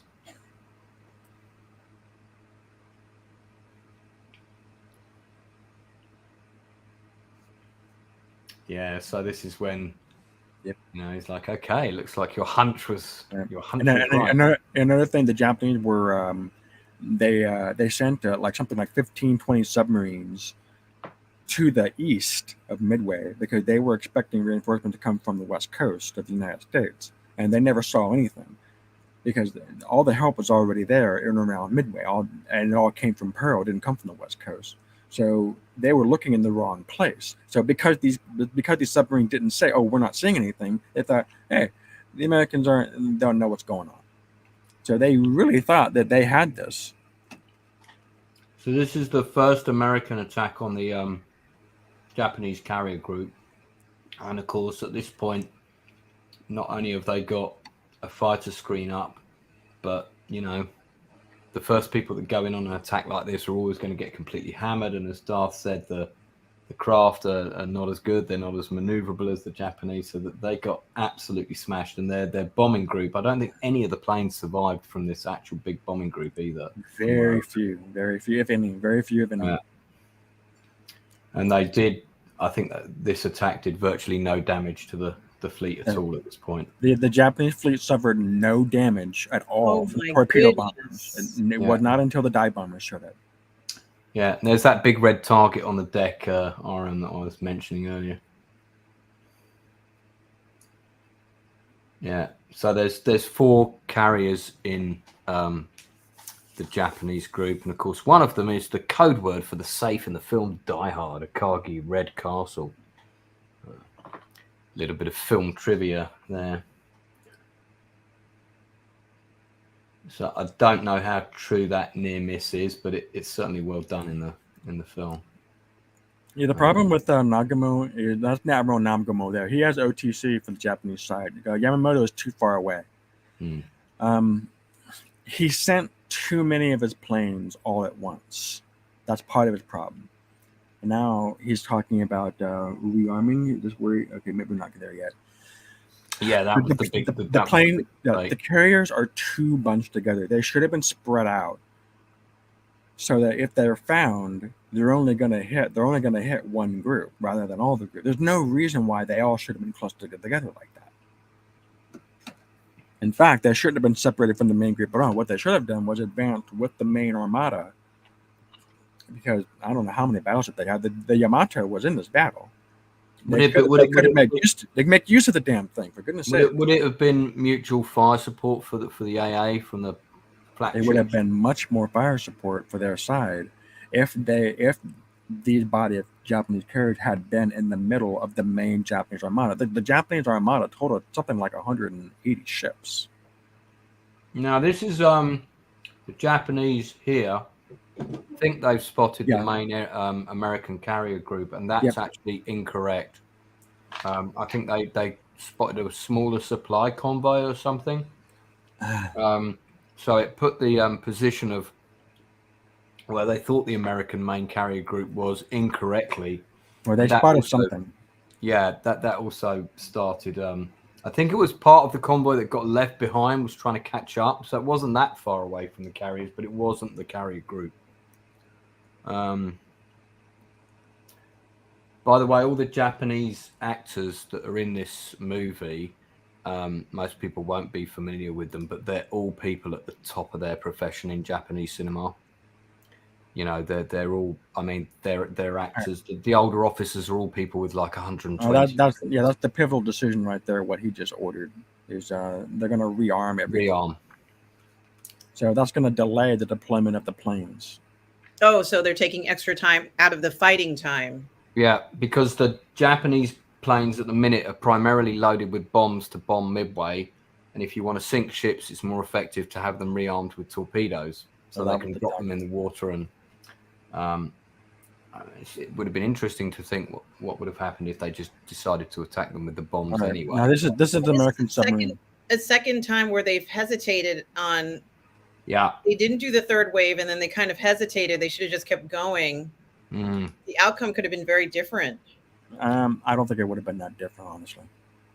It might have. There's no way to know. This is that submarine was the one that kind of got in among the Japanese fleet and caused a few problems. So it's quite nice that they featured it in the film. But I think there were a total of 3 attacks on the Jap fleet before the one that did actually any damage. I don't think they show them all. They showed them all in the 76 film, but I don't think they show them all in this one.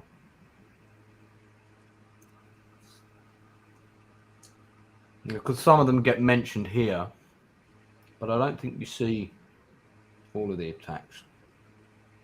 I think there's one that's missing, I think. Forgive me, I'm just eating a satsuma for some vitamin C. Enjoy. I'm munching away. And guys, we have been watching Midway for the last hour and 27 minutes. Thanks so much for those of you who are here watching the film. Yeah. Yeah, I think this really happened about his oxygen malfunction. That's true. Yep. Absolutely correct. And he had an illness that lasted quite a long time as a result of that, I believe. All right, so this is the American sub trying to hunt carriers. Yeah, this is find the name of it. I think it's the Nautilus. Yeah, that's right, the Nautilus, which is a good name for a submarine if ever there was one. Yes. I think I'm right in thinking that they didn't sink anything major, but they certainly caused the fleet a few headaches. No, what the significance of this attack is that it made one of the destroyers or a cruiser or something. They really went out of the way to try to get this American sub. Yeah, and they separated from the Japanese fleet. And after they decided, okay, well let's catch up back to the fleet. The torpedo bombers.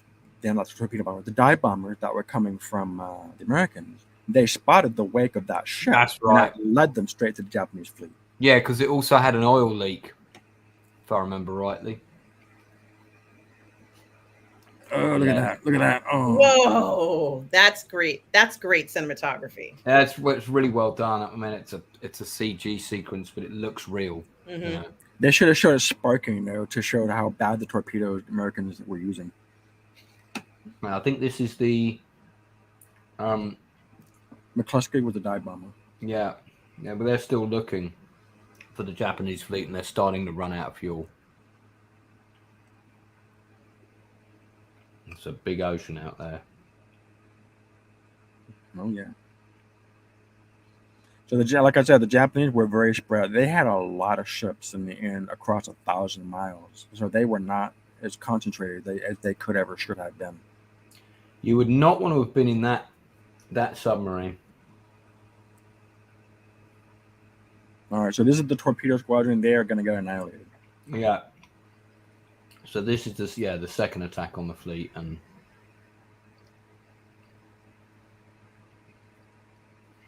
again this drains more resources from the Japanese air screen as well, stripping them of their protection a little bit more each time. I thought this is very well done. Mm-hmm. Very CGI heavy, but it's it's good. It looks fantastic. Looks good. Yeah. By the way, there's a great Japanese film that covers this battle. Really? from the Japanese perspective, and it's called The Eternal Zero. It's so good, and not only is it a movie, it's also a mini-series made by a completely different production company, same story, because it's based on a real book written by one of the Japanese pilots who was there, who was a Japanese Zero pilot. Was it a Fushida? Do you know what? I've got it, so I might go and grab it. I think I've got it next door. It's a beautiful box set as well. It's not available. The feature film is available with English subtitles. The mini-series is not. But I still bought it anyway.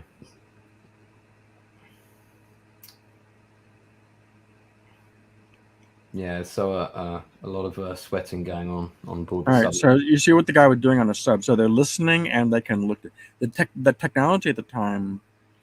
They could listen for ships on across the horizon, so you could hear a ship before you could see it. And Tom is telling us that the Nautilus is now a museum in Croton, Connecticut. I've been there many times because my dad worked at the sub base.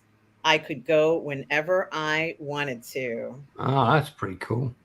Yeah, it is. I went on board that submarine that's harbored up by Alcatraz. It's in the harbor in San Francisco. I got to go in that. I can't remember the name of it though. I didn't know there was one. I'm right across the bay from Alcatraz. It may not be there now, but it was definitely there in 2006. I've got pictures of me on board it, and the guy there was a veteran on there from the Korean War. God, he was so grumpy. It's like I was asking questions, and he just didn't want to talk to anybody. I thought it was in the wrong job then, but maybe he was just having a bad day. We all get one of those from time to time. Yeah, some of those guys didn't want to talk about that stuff. No, I mean, I was just asking him stuff about, like, what does this knob do, and how does this work, and that kind of not like which. All right. So here we see Zero's going after the torpedo bomb. This is absolutely ridiculous what these guys went through. Yeah, I mean, try to imagine going down the freeway at 10 miles an hour, carrying gasoline and dynamite in your lap, while you have cars flying around you at 100, 110, 150 miles an hour with machine guns the entire time, just going around you in circles. That's what these guys were putting up with. Wow. Yeah. And so again, this is the comment about, our fighters they're being distracted by these attacks, and of course that's draining their fuel as well. This actor is incredibly well known in Japan. Here's Genda. Genda was one of the primary planners of Pearl Harbor. Yeah. Yeah, we're below decks here with the. They're trying to change the bombs and everything. No way they can do it in 5 minutes. Yeah, that whole scene was to presage what's going to happen. Yeah. And I liked how that you could tell it's not going to happen in 5 minutes. So and this, okay, go ahead. Yeah, there they are. The dive bombers have arrived. Now this scene on the big screen, oh man, it was so good. And I really did. I found the cinema in London that was showing this on the biggest screen, and that was where I went to watch it because I knew these scenes would look epic. Right. Now the reason why these guys were able to do that, now the Zeros were having the time of their life. They were flying after these torpedo bombers, just having a blast, and they were completely out of position for what was going on right now. Yeah. So the Japanese fleet's got no air protection right now. Now this guy did this dive for real, so this is all true. I also attempted it playing the Midway scenario on my Xbox 360, and it was pretty difficult. It looked pretty similar to this. I mean, just insanity of that angle, and you got to release that bomb and then come out of that dive in one piece. They could probably show this in black and white. It would still be good. Yeah. Actually, these CG scenes in black and white would probably look amazing, you know. Yeah, I think that's the guy in the water. I think his name was Gay. That's George Gay. Yeah, he was really there. He witnessed the attack, and Wow. I think he survived. Yeah, Gay did survive. Yeah, Yeah, but he was in the water for 24 hours. Oh my gosh. yeah. Yeah, it looks like it's gonna hit. So that below decks right now is packed with planes and explosives and fuel, and that's a wooden deck that they're dropping the bombs on. Just missed. Oh. Yeah, but fortunately, Dick Best is coming. Yeah, leave the Dick Best. Luke Evans going, I knew I should have had higher billing in this film. That would have been me blowing up that plane. Yeah.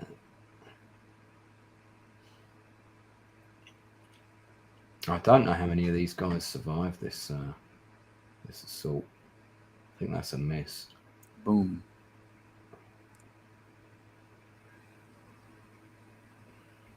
Impressive. Wooden decks. So impressive. Oh, yeah, there we go. Oh.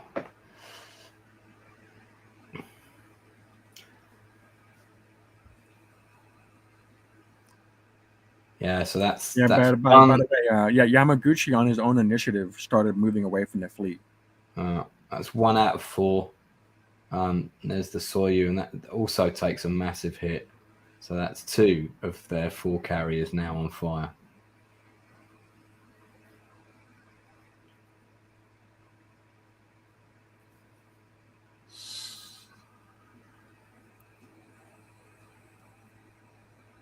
Yeah. And I think this is Dick Best's, isn't it now?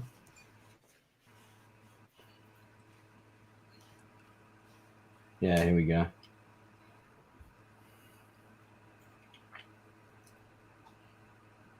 I like the way they do those zoom shots.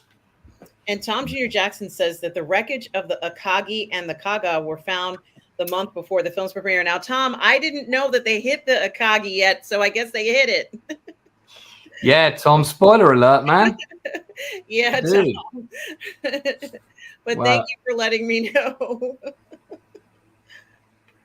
It's about to become a wreck right now. Yep. And that was, I mean, I'm not an aviation guy, but that was interesting for me to see how, pulling the flaps works on the plane with the dive and everything. The perspective is unbelievable, guys. Yeah, you're in the plane, you're in the water, you're on the Japanese ship. It doesn't, you can't get any more views than this. On the big screen, this whole sequence was just phenomenal. It was so good. And mind you, mind you what's going on. The pilots, the Japanese pilots, this is the cream of the crop. These air crews are the cream of the crop. These are the best they have to offer. Yeah. So they're not just losing for a carrier. It's just the experience of these people. Yeah, they've got the pilots are all on board too. Here he goes. The average pilot in this fleet averaged something like 10,000 hours. Tom, it's okay. It's history. It happened like 70 something years ago. It's okay.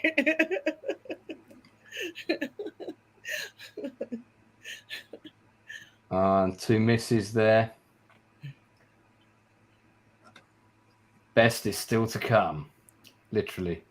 Yeah, did the red marks on the ship make it easier for them to aim for them? Yeah. One of them, I read that in a book. Gave him a target. I mean, didn't necessarily aim for that, but certainly helped. God, I mean, he really, that's cutting it so close. Yeah. Oh, look at that. Unbelievable. Wow. That was a nice touch with the... You see all the planks of wood coming off the... and the wing kind of grazing the top of the water like that. Yeah. That was nice. And he's actually under their guns as well for a little bit anyway. There's a great Japanese film about the battleship Yamato and the guys that crewed the anti-aircraft guns on that, sort of follows them.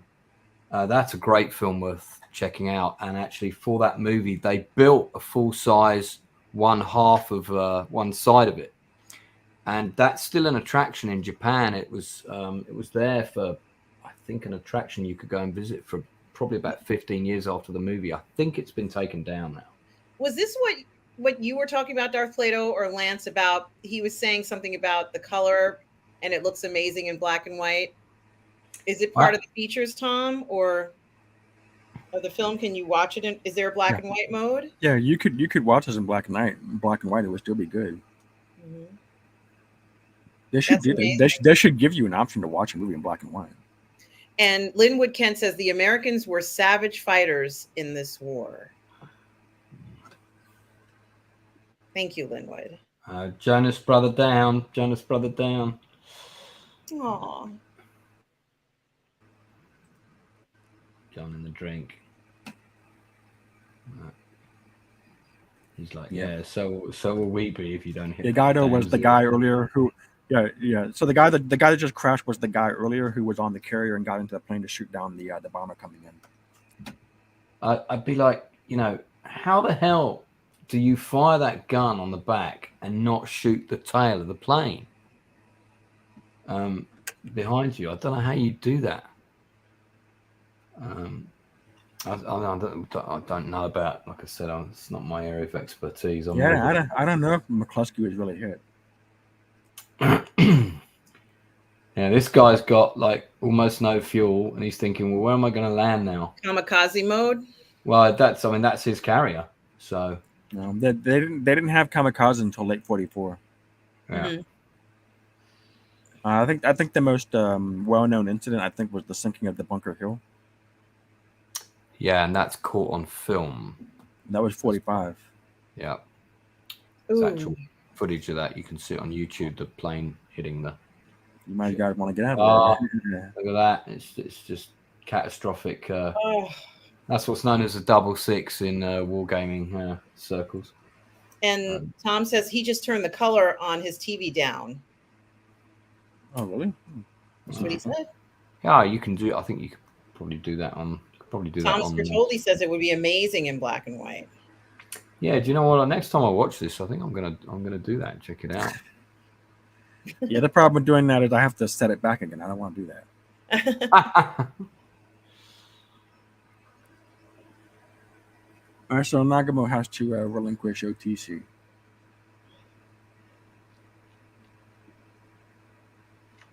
All right, by Spruance, they really mean Fletcher, and what they mean is the Yorktown group. Yeah.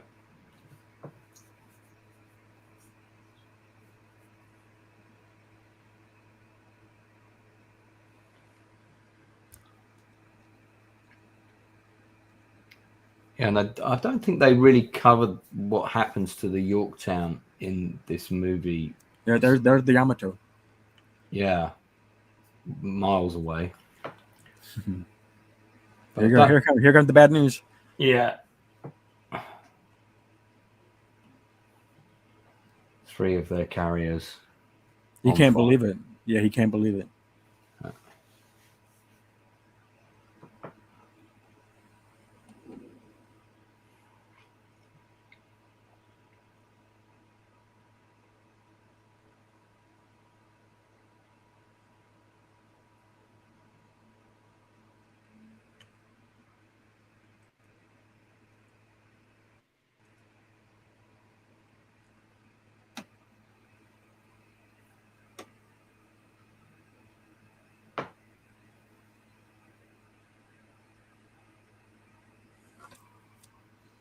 They weren't going to win. They would need to close within gunnery range, and they weren't going to be able to do that.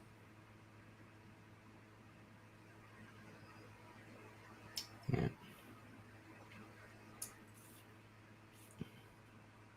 I wonder if this was shot in a tank.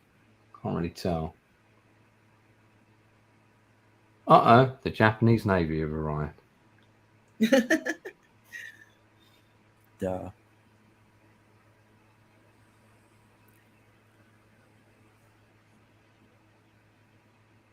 That's a nice looking dude. Yeah, interesting that they picked like 2 of the most evil looking actors that they could find for the captain and his You know, it's like, yeah, okay, that one and that one, please. The casting director said. You know, I mean, look, the subordinate looks particularly evil. Even the guy behind him looks really evil. You know.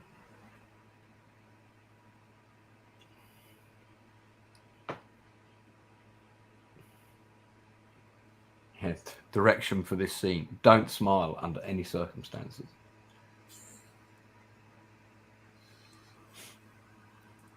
Now, of course, we don't know what really happened here, in terms of we know they were executed, but we don't know what he said or didn't say, or. No, we don't know what was said, but he was thrown in the water with weights. Yeah. Oh no. Yeah. They killed him. Here comes the anchor. Oh no.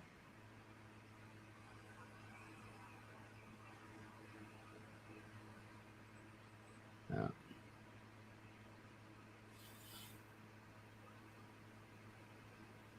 Yeah, Japanese could, well, you know, it's weird for a country that's so. They did not believe that the Americans were capable of bravery or manhood. Right. They did not. So this is the last carrier. All right, so this is the group that's going to go after Yorktown. So these guys actually get their job done. Well, sort of.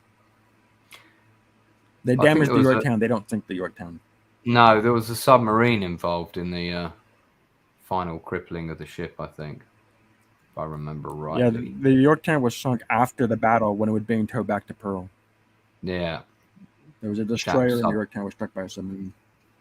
Yeah.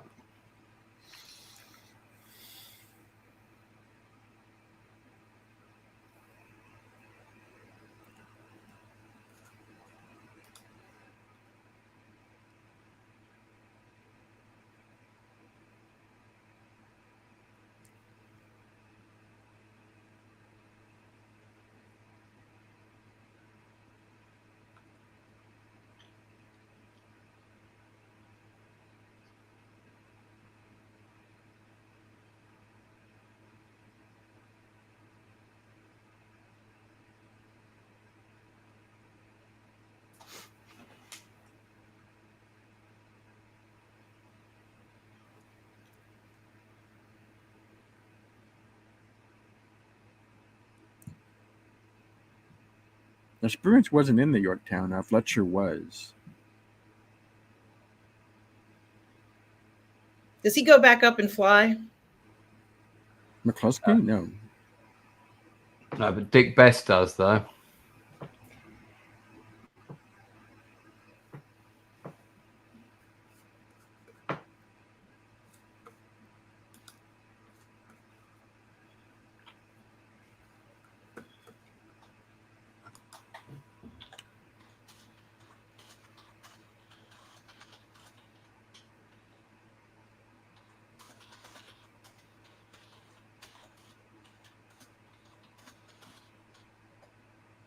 See if I can find that that Zero movie thing I told you about.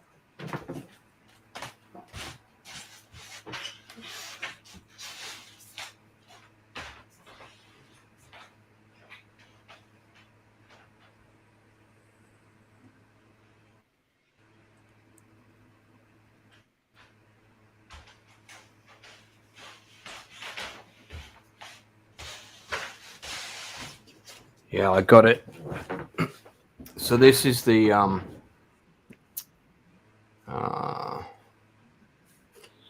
oh yeah, there we go. This is the box set of the TV show, and the feature film you can get, but and it's a really beautiful box set. Now don't forget that you can get this on Amazon, but it doesn't have English subtitles. But it's a really, I had to get it because it's so nice. And it's kind of these two people in the present reading the diary of a Zero pilot from the past. Ooh, and each disc has got a slightly different version of the Zero on it. And there's 5 discs. And I've watched things like the making of, so I can't understand what people are saying, but but because I've seen the feature film, I know the story, so I could follow the story. But each, you know, the plane's slightly different in each one. It's really nice. It looks amazing. Another difference between Pearl Harbor and Midway is in Midway the Japanese Zeros are silver, but in Pearl Harbor they depicted them with green. The other thing that came with the set was an actual map with all the Japanese markings of the different battles and stuff that comes with it as well, which is again quite nice. Yeah, I thought I had to have this, and I wish they'd bring it out with English subtitles. Maybe one day that'll happen. But certainly watch the feature film version, which is he's talking about trying to get them within gunnery range. That's not going to work.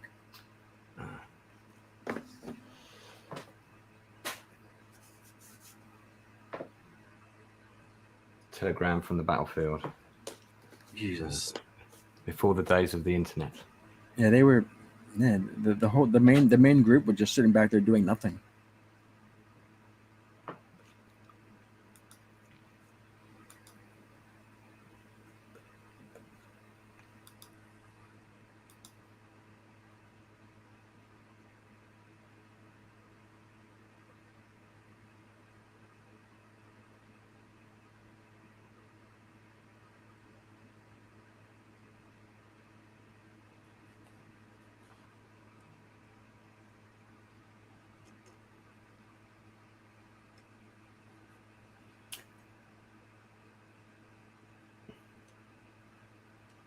Yeah, it's all getting a bit tense in the air.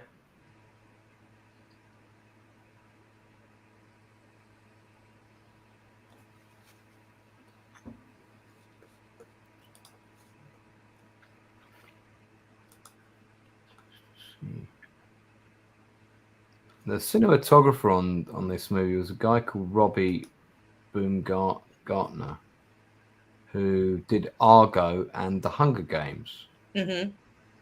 And There Will Be Blood for Martin Scorsese. So the miniseries Godless, that's a very good series. Yeah, so here they come in for the final attack. That bit where he burns his hands is it's the second character in the movie to burn his hands. The gun is so hot. I've been constantly firing it.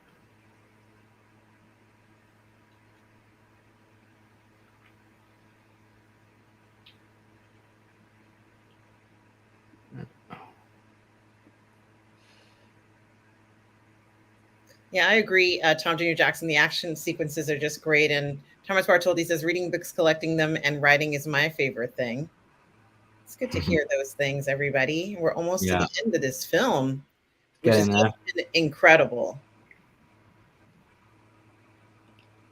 Yeah, I mean, I knew that these sequences needed to be seen on the big screen. I'm really glad I made the effort to see it at the cinema. I mean, if they screen it, yeah.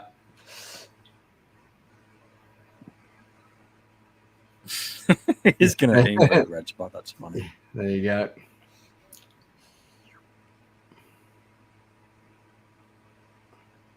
Straight through the deck, and yeah, that's a bit Star Wars trenchy there, but yeah. I thought that red spot would play some significance. Yeah. Well, it's all made of wood, so boom. Yeah, the planes are starting to come back. Yeah, they don't show what happened to the Yorktown at all, though. No, it's sort of almost postscript. I mean, that for me was, I would much rather have had 15 minutes of screen time on the Yorktown getting attacked than seeing the Doolittle raid or the that could have been really dramatic if they showed the Yorktown. Yeah, I was like, me and there was a couple of other guys in the cinema. We all kind of went what at the same time.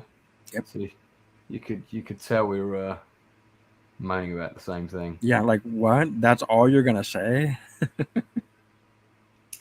Yeah, I think it does. It's sort of like one line, and don't you see a shot on the horizon or something with a puff of smoke? I can't remember. I understand. Yeah, there's part of me to understand why they did it though, because it's a complicated action, and they're trying to simplify it.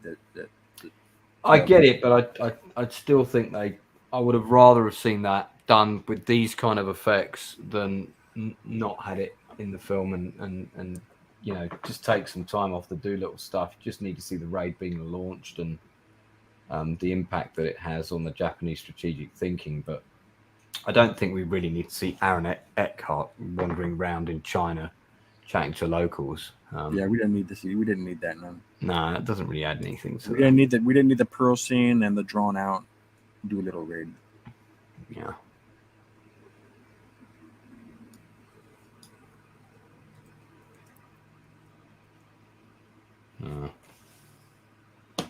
This reminds me of that scene in When We Were Soldiers, where the women. Which carrier was sinking by this time?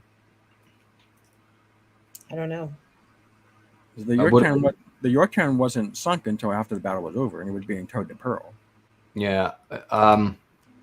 Well, it capsized on the 7th. So it was hit on the 6th, if I remember rightly. It went down. It sunk on the 7th. Yeah, the battle was on the 4th. Yeah. Yeah, so that would have been after. Yeah. What was the other carrier? The Enterprise was there. What was the other one? I guess it was the Hornet. They're condensing all the dramatic narratives, as it were. Yeah, so the Hornet and the Enterprise were the other two.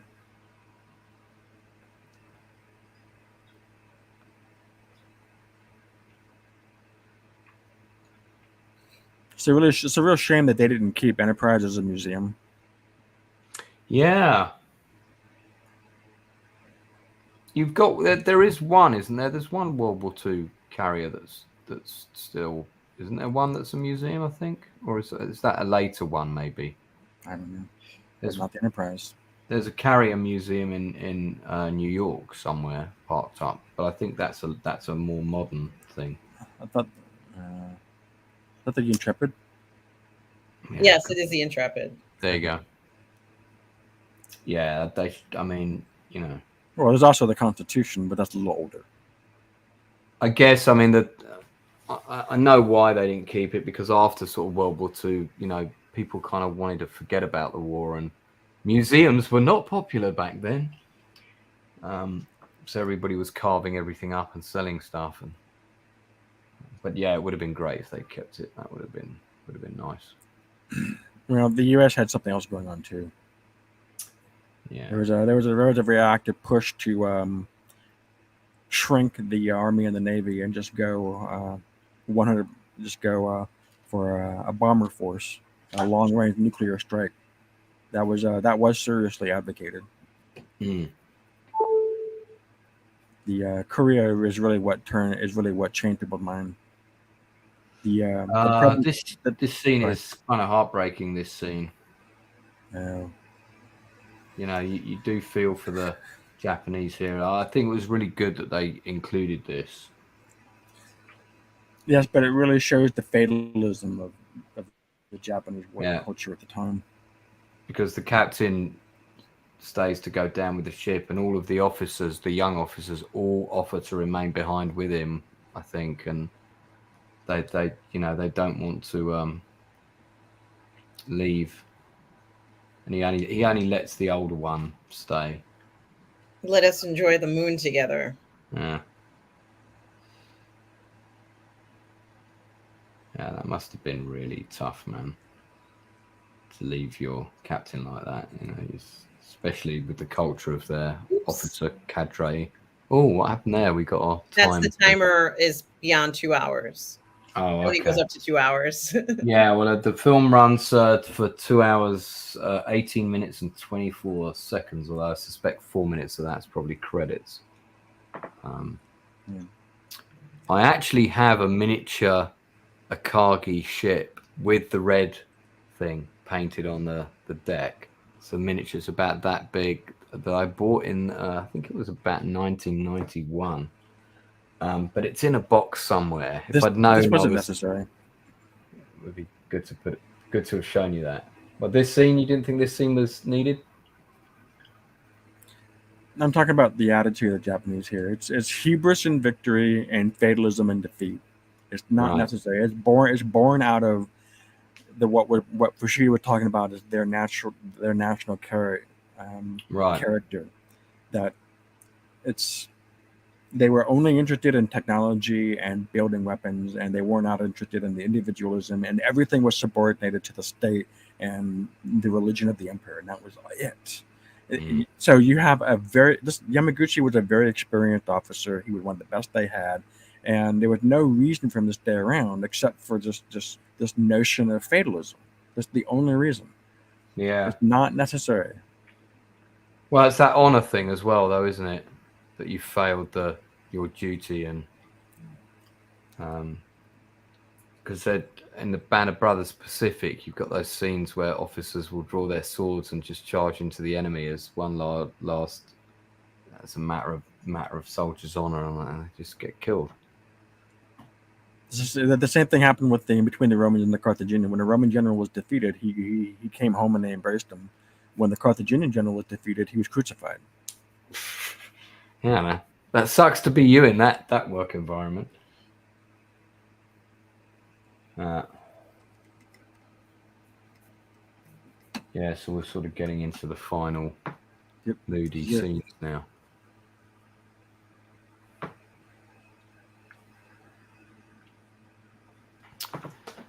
I wonder if there's what else there is.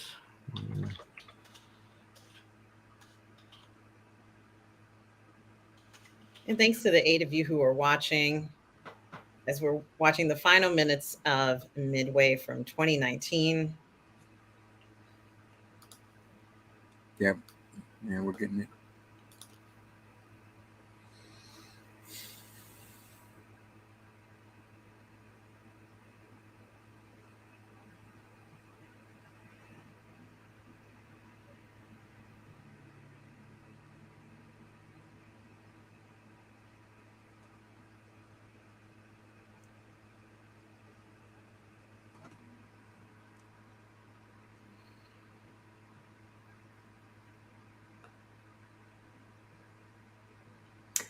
Are you guys excited about the Oppenheimer film? I'm looking forward to it.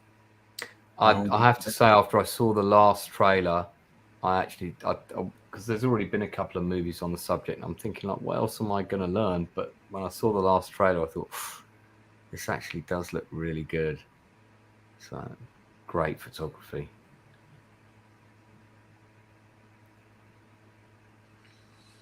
All right, so they're talking about Japanese theater withdrawn. Chester Nimitz. I can't read the rest of their.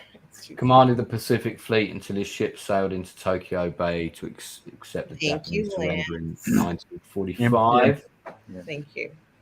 And by the way, Nimitz resigned his Navy commission concerning the part about trying to shrink the Navy in favor of a long-range nuclear airstrike group. Miss Halsey returned to duty and became one of the only 4 men to be awarded the rank of Fleet Admiral in the U.S. Army. He did. Personal memoirs of U.S. Grant. Yeah. I don't know if that's a page turner. Yamamoto was shot down and killed in the Solomon Islands in 1943 after U.S. naval codebreakers intercepted his travel itinerary. Go Codebreakers! Yeah, and there's another great Japanese film called Yamamoto, and it's his life story. Also covers the Battle of Midway from his point of view. Extremely well done film, and they cover the scene where he gets shot down, and it's really well done. The Imperial Japanese Army killed an estimated 250,000 Chinese civilians for helping the Americans. They did, Yeah, I think they probably would have killed them anyway. James Doolittle received the Medal of Honor from President Roosevelt upon his return to America. His 80 Raiders held a reunion every year until the last man died in 2019. Yeah, which was the year the film was released. Wonder if they got to see that.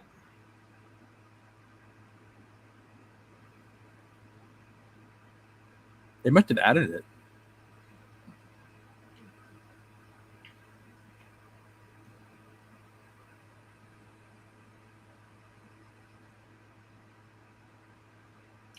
Whatever happened to that whiskey? Yeah, I can imagine you'd be needing a bit of that after this kind of experience.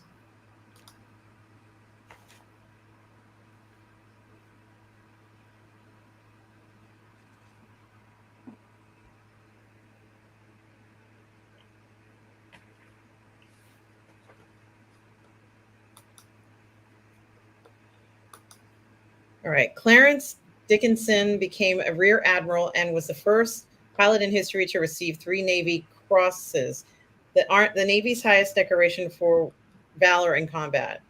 I'm reading it off of my phone. I can't read it's hard for me to read this thing. C. Wade McCloskey eventually commanded his own aircraft carrier to the day the most outstanding attack squadron in the U.S. Army receives the Wade McCloskey something Award. Thank you. This really reminds me of that scene at the end of the final countdown where they're coming off the ship, and I'm waiting for a car to turn up with somebody from the past or something. I think this is Dick Best. Yeah. That's a period correct wheelchair as well. That must have taken some doing to get a couple of those.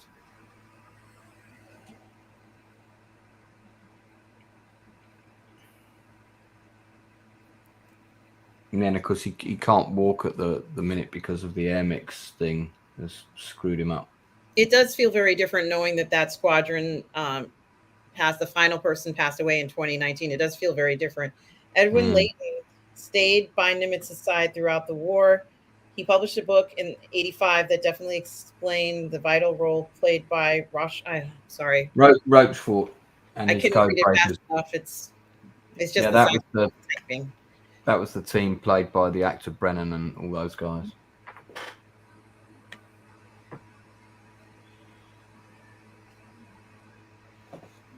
Oh, that does look like Hawaii right there, but I wonder if it is. Because I couldn't see where they shot the exteriors. It doesn't say on here. It does say filming took place in Hawaii and Montreal. So I'm guessing probably a lot of the interior green screen stuff was done in Montreal because there's a big CGI. Productions. A lot of CGI stuff is done there in post-production. Richard Best won the Navy Cross for his actions at Midway. He is one of the only pilots in history to hit multiple enemy carriers in a single day. The citation said boldness, determination, utter disregard of personal safety helped turn the tide of the war in the Pacific, and he never flew again. This film is dedicated to the American and Japanese sailors who fought at Midway. The sea remembers its own. There you go. And hello to Lugnut6. Lugnut says hello to all, including the beautiful goddess of heaven. Well, thank you for those kind words, Lugnut6. Praise indeed. I don't get called a beautiful goddess very often. So, and we have a lot to talk about with this film. Oops, sorry. We have a lot to talk about this film, gentlemen, and everybody watching out there. Lugnuts, it's such a pleasure to see you here. We've been doing a live watch party of Midway 2019, and it has been an incredible film. I loved this film. I think it was a great film. I think this is really what I expect from a historical film about an action in World War II. And it is very true that it may be disjointed in some places, but one of the things that I liked the most about it was the lighting of the film. As crazy as that sounds, there was something. It does look good. Yeah. It really had a certain quality to it that I think we've seen in other productions where they wanted to look all perfect and in a certain way, but this felt like you were really there, and I think it had a certain esoteric feeling. I can't even quite describe how the lighting felt to me. Also, the costumes felt quite authentic and looked like they actually wore them. They didn't look exactly perfect. It looked as if it was from that time period. And also the language, and I know that not a lot of what was historically said was correct, but the language for that time period, that felt like people from that time period, at least to the Americans. I can't say if that's what Japanese people were like at that time in the naval, in their navy, but for the Americans, that looked very authentic to me. Mandy Moore sounded like a woman from the 1940s, and she looked like one as well. I think everything in it looked amazing to me. But you have these questions, Darth Plato, that I think are very interesting. One of the first question was, does the overall artifice effects designs get in the way of telling the story? Now, there are no right and wrong answers to this. This is our opinions. We're not, I can't fault anybody for saying yes or no. It's your opinion about how you feel about it. So for me, I would say no, it didn't. Especially for someone who has not studied this. I am not going to study Midway. It is part of our history, but I'm not a scholar of Midway or World War II. So I'm coming from this, looking at this film. I didn't know anything about the battles. I've seen the one from 1976 a few times. I like this film. I think this one, for an updated version of this film, I think this was an incredible film. And for someone who doesn't really, I really loved it. I thought it was fantastic. So for me, I felt that just the whole production design of this was amazing for what they had to work with. We know their limitations. We know it's not going to look exactly the same as what happened during that time period, but I felt that it was close enough that if someone had to visualize it, I thought the visualization was incredible. To answer question 2, does the dramatization of the film mean the audience gains understanding? I think I gained understanding of it. Does it mean that I could write you an essay about it? No. However, I should say that I was completely unaware that there were aircraft carriers involved in Midway in this way.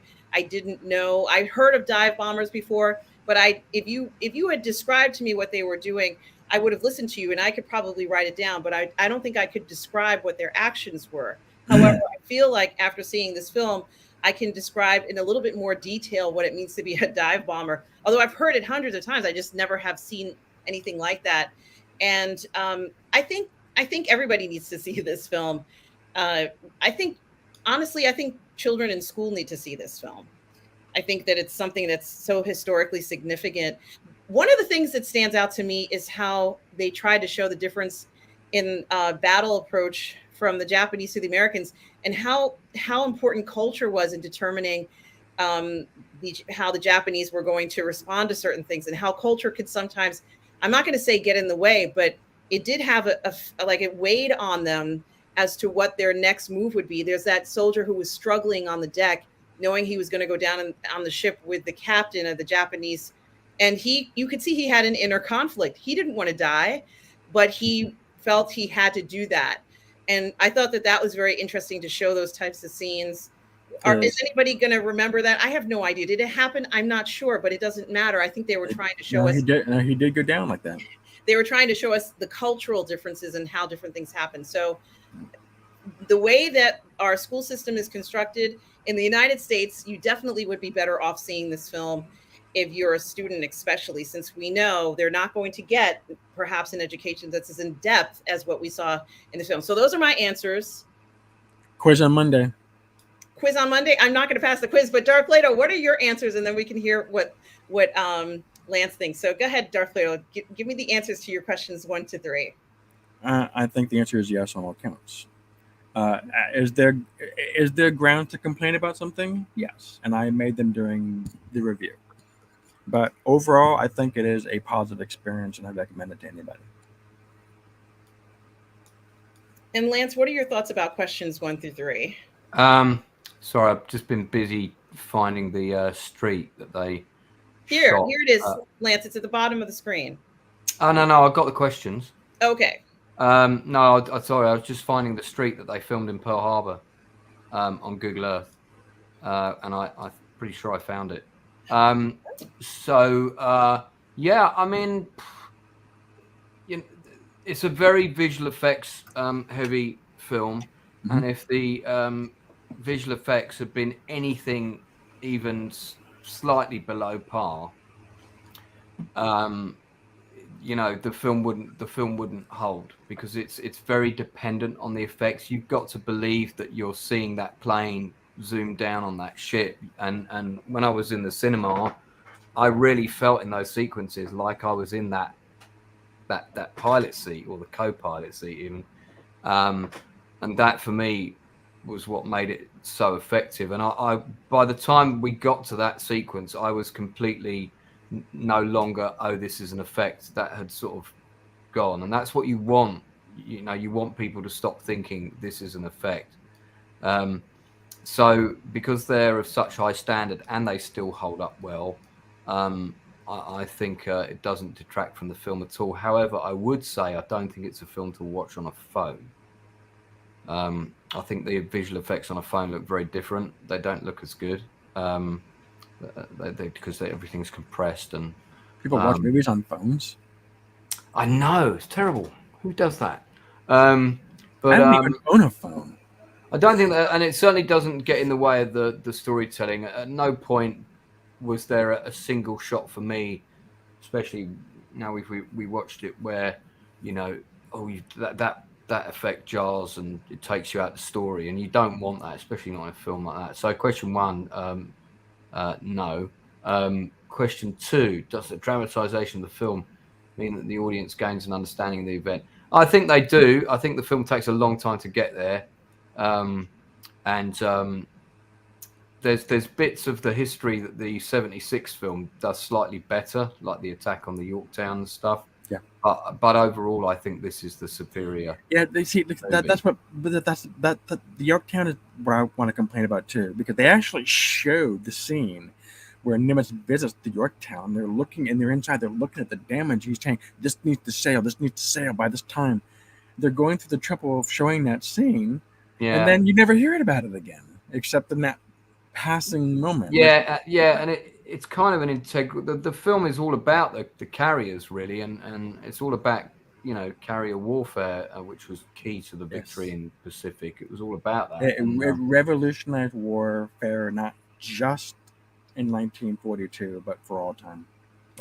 And I feel like the ships, in a way, in the movie should almost be characters, along with the actors. And you got a real sense of the different ships in the Japanese fleet. You saw them all getting hit.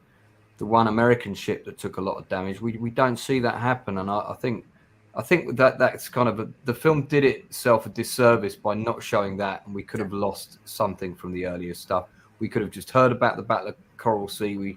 We didn't need that one visual shot, nice though it was. Yeah, but these are all questions that we can answer because we have background in it. Someone that's going into the theater isn't going to know that. That's what I was trying to get at with questions. Does the fact that the movie does that, admits these things, detract from the overall experience? Yeah, I think probably not.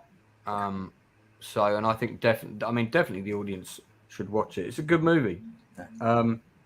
It's not a perfect movie. I'd probably give it 8 out of 10 on IMDb, and I think I did do a review of it on IMDb as soon as I got home, actually, if I remember rightly. I agree. And I gave it an 8. I gave it a solid 8. Really good performances, really good visual effects work. Not perfect storytelling. I think the script is more like a 6.5 out of 10, maybe 7. But the film makes up for it in a lot of other ways. Brings it up to that 8. So good film.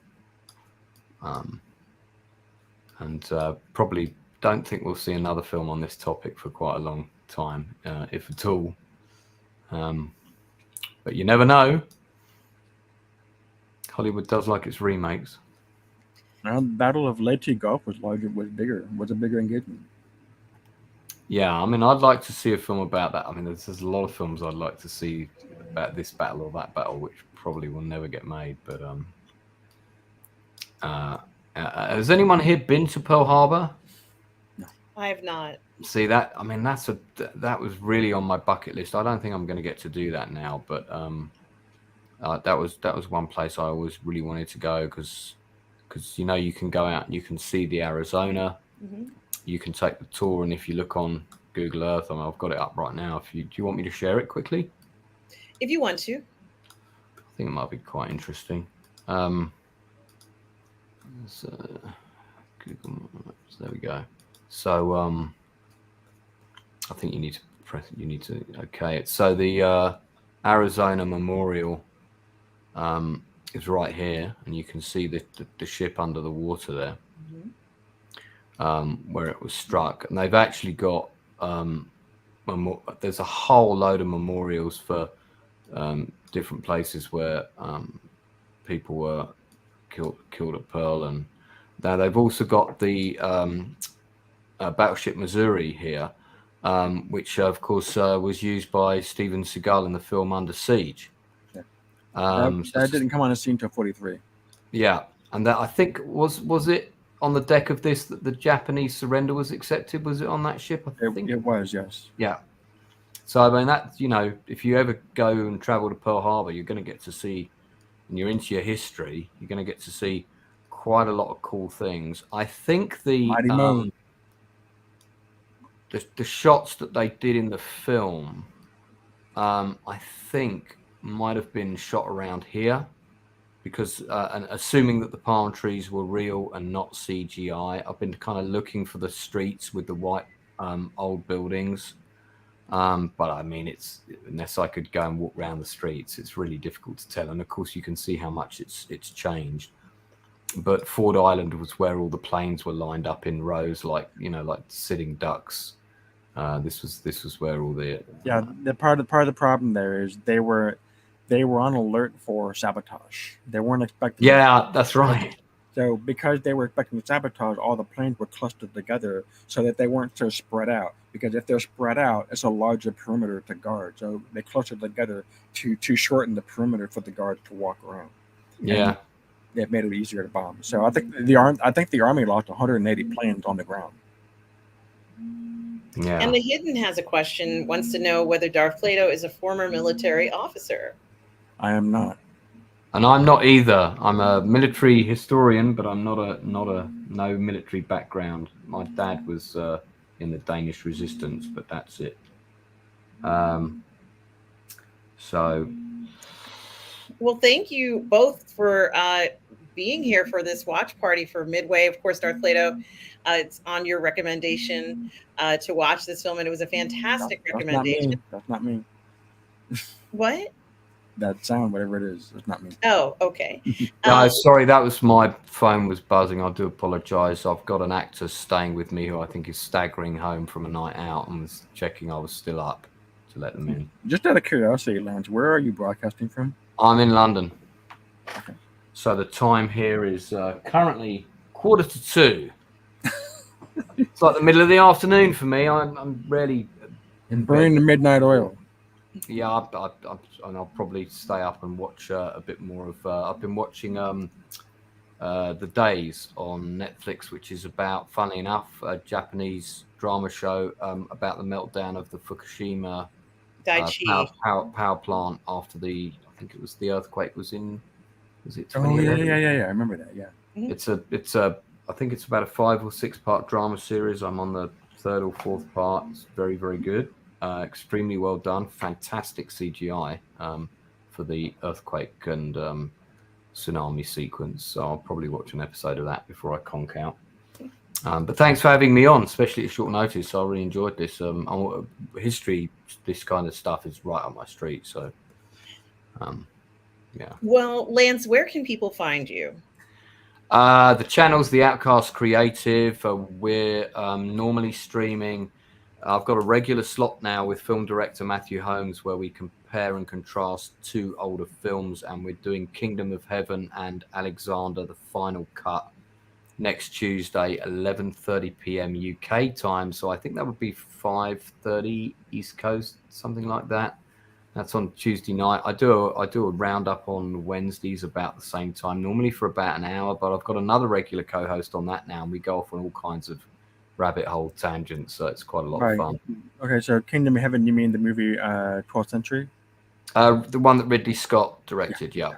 We're doing the director's cut of that and the and the final cut of Alexander, which I haven't watched yet. I've seen the movie, but I've never seen the final cut. Just arrived the other day, so I'm preparing to watch that for next week. That would be an interesting movie to review. Yeah, I'm curious. That film, I was always a bit disappointed in it. I'm a big fan of Oliver Stone's movies, but I was always a bit disappointed in that one. So I'm quite curious to see what this is like. We'll save that for your show. Yeah, I'd be curious. I'd be curious to know you expand on that, but we'll wait for your show. Yeah, man. Have you seen it? Not the version you just pointed out, but I do have a box set of something. It's about half an hour longer than the other one, so it's Really? yeah, a lot more stuff in there. Well, thank you, Lance, for joining us. And everybody, Lance's link to the Outcast Creative is right here. Make sure you like and subscribe to his channel. And where can people find you? Yes. Well, I have to ask you first, Darth Plato, before I get to myself. But Lance, thank you so much for coming on to the show tonight. Problem. It was wonderful hearing your thoughts on the film. And it is such a great film. It was great having you here. I better dash off, guys, because I've got to let this person in a second who was ringing. Oh, okay. Well, thank you so much. Is that okay? Yeah. You Sorry, take care. Because it's quite late here, so I'd better go and sort this out. But thank you so much for having me on. before. Darth, great to see you. I'll see you again soon. All right, take care, Lance. And Darth Plato, where can people find you? You can find me here on the Positive Fandom, the It Show. We got it going on here. Occasionally, I can be found on. I don't appear on the Burnettwork, but I am in the chat. So you can. You do appear on the Burnettwork because sometimes we stream on the Burnettwork too. So you do. Okay, fair enough. There's I am on the Burnettwork.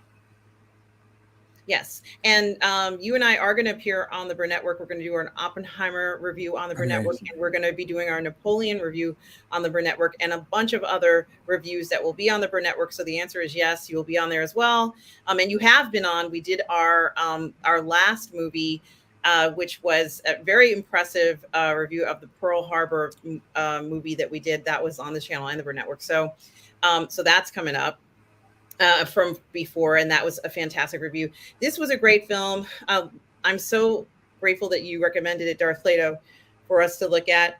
And thank you for everything. And I did also want to say Tom Jr. Jackson, who's the moderator here right on, he's the moderator for a lot of channels, but he is my moderator. He's also my friend and collaborator. Tom Jr. Jackson, thank you for all your help. Tom Jr. Jackson has his own channel. So guys, make sure you like and subscribe to Tom Jr. Jackson's YouTube channel. Today he did a stream, and tomorrow I think if he isn't going to the movies tomorrow, he'll be doing his Funko Friday stream as well. He's got an interview coming up on the 20th with Maria Espino from After the Sequels channel, and they're going to be talking about her career, her upcoming Star Wars fan film, and so much more. So make sure you go ahead and do that. I want to say thank you to Tom and everybody in the chat for coming.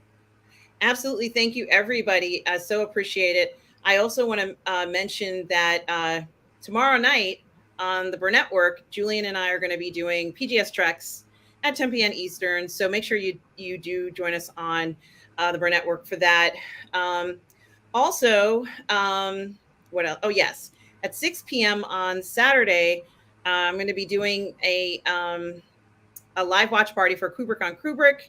It's Stanley Kubrick's documentary. It's a documentary on Stanley Kubrick, and it's mainly videos of his life where he talks about his career and his focus as a director. And it's fantastic. And I can't wait for everybody to kind of watch it along and discuss. So for those of you who are Kubrick fans, you definitely want to check that out.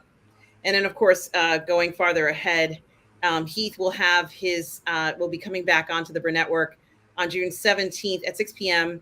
for season 2 of The Cultists. So please do check that out as well. I want to thank everybody for coming tonight. Really do appreciate it. And I have no idea I don't have an answer. Hopefully soon they'll have their discussion coming up, but you have to ask them. I don't know if maybe it'll pop up today or tomorrow. So hopefully soon. And the hidden and everybody who stopped by, thank you so much for everything. Oh, there's not going to be a Funko stream on Friday. Tom is probably going to be going to the movies, but guys, do please like and subscribe to this channel. I want to thank everybody for today. And this has been such a great film, a really a wonderful experience. Guys, live long and prosper as Darth PLATO has. And guys, always remember, no matter where you are in the galaxy, always remember to please be kind. And guys, I am going to be streaming Detroit Let's Get Human in a little while. See you guys soon and take care. Bye.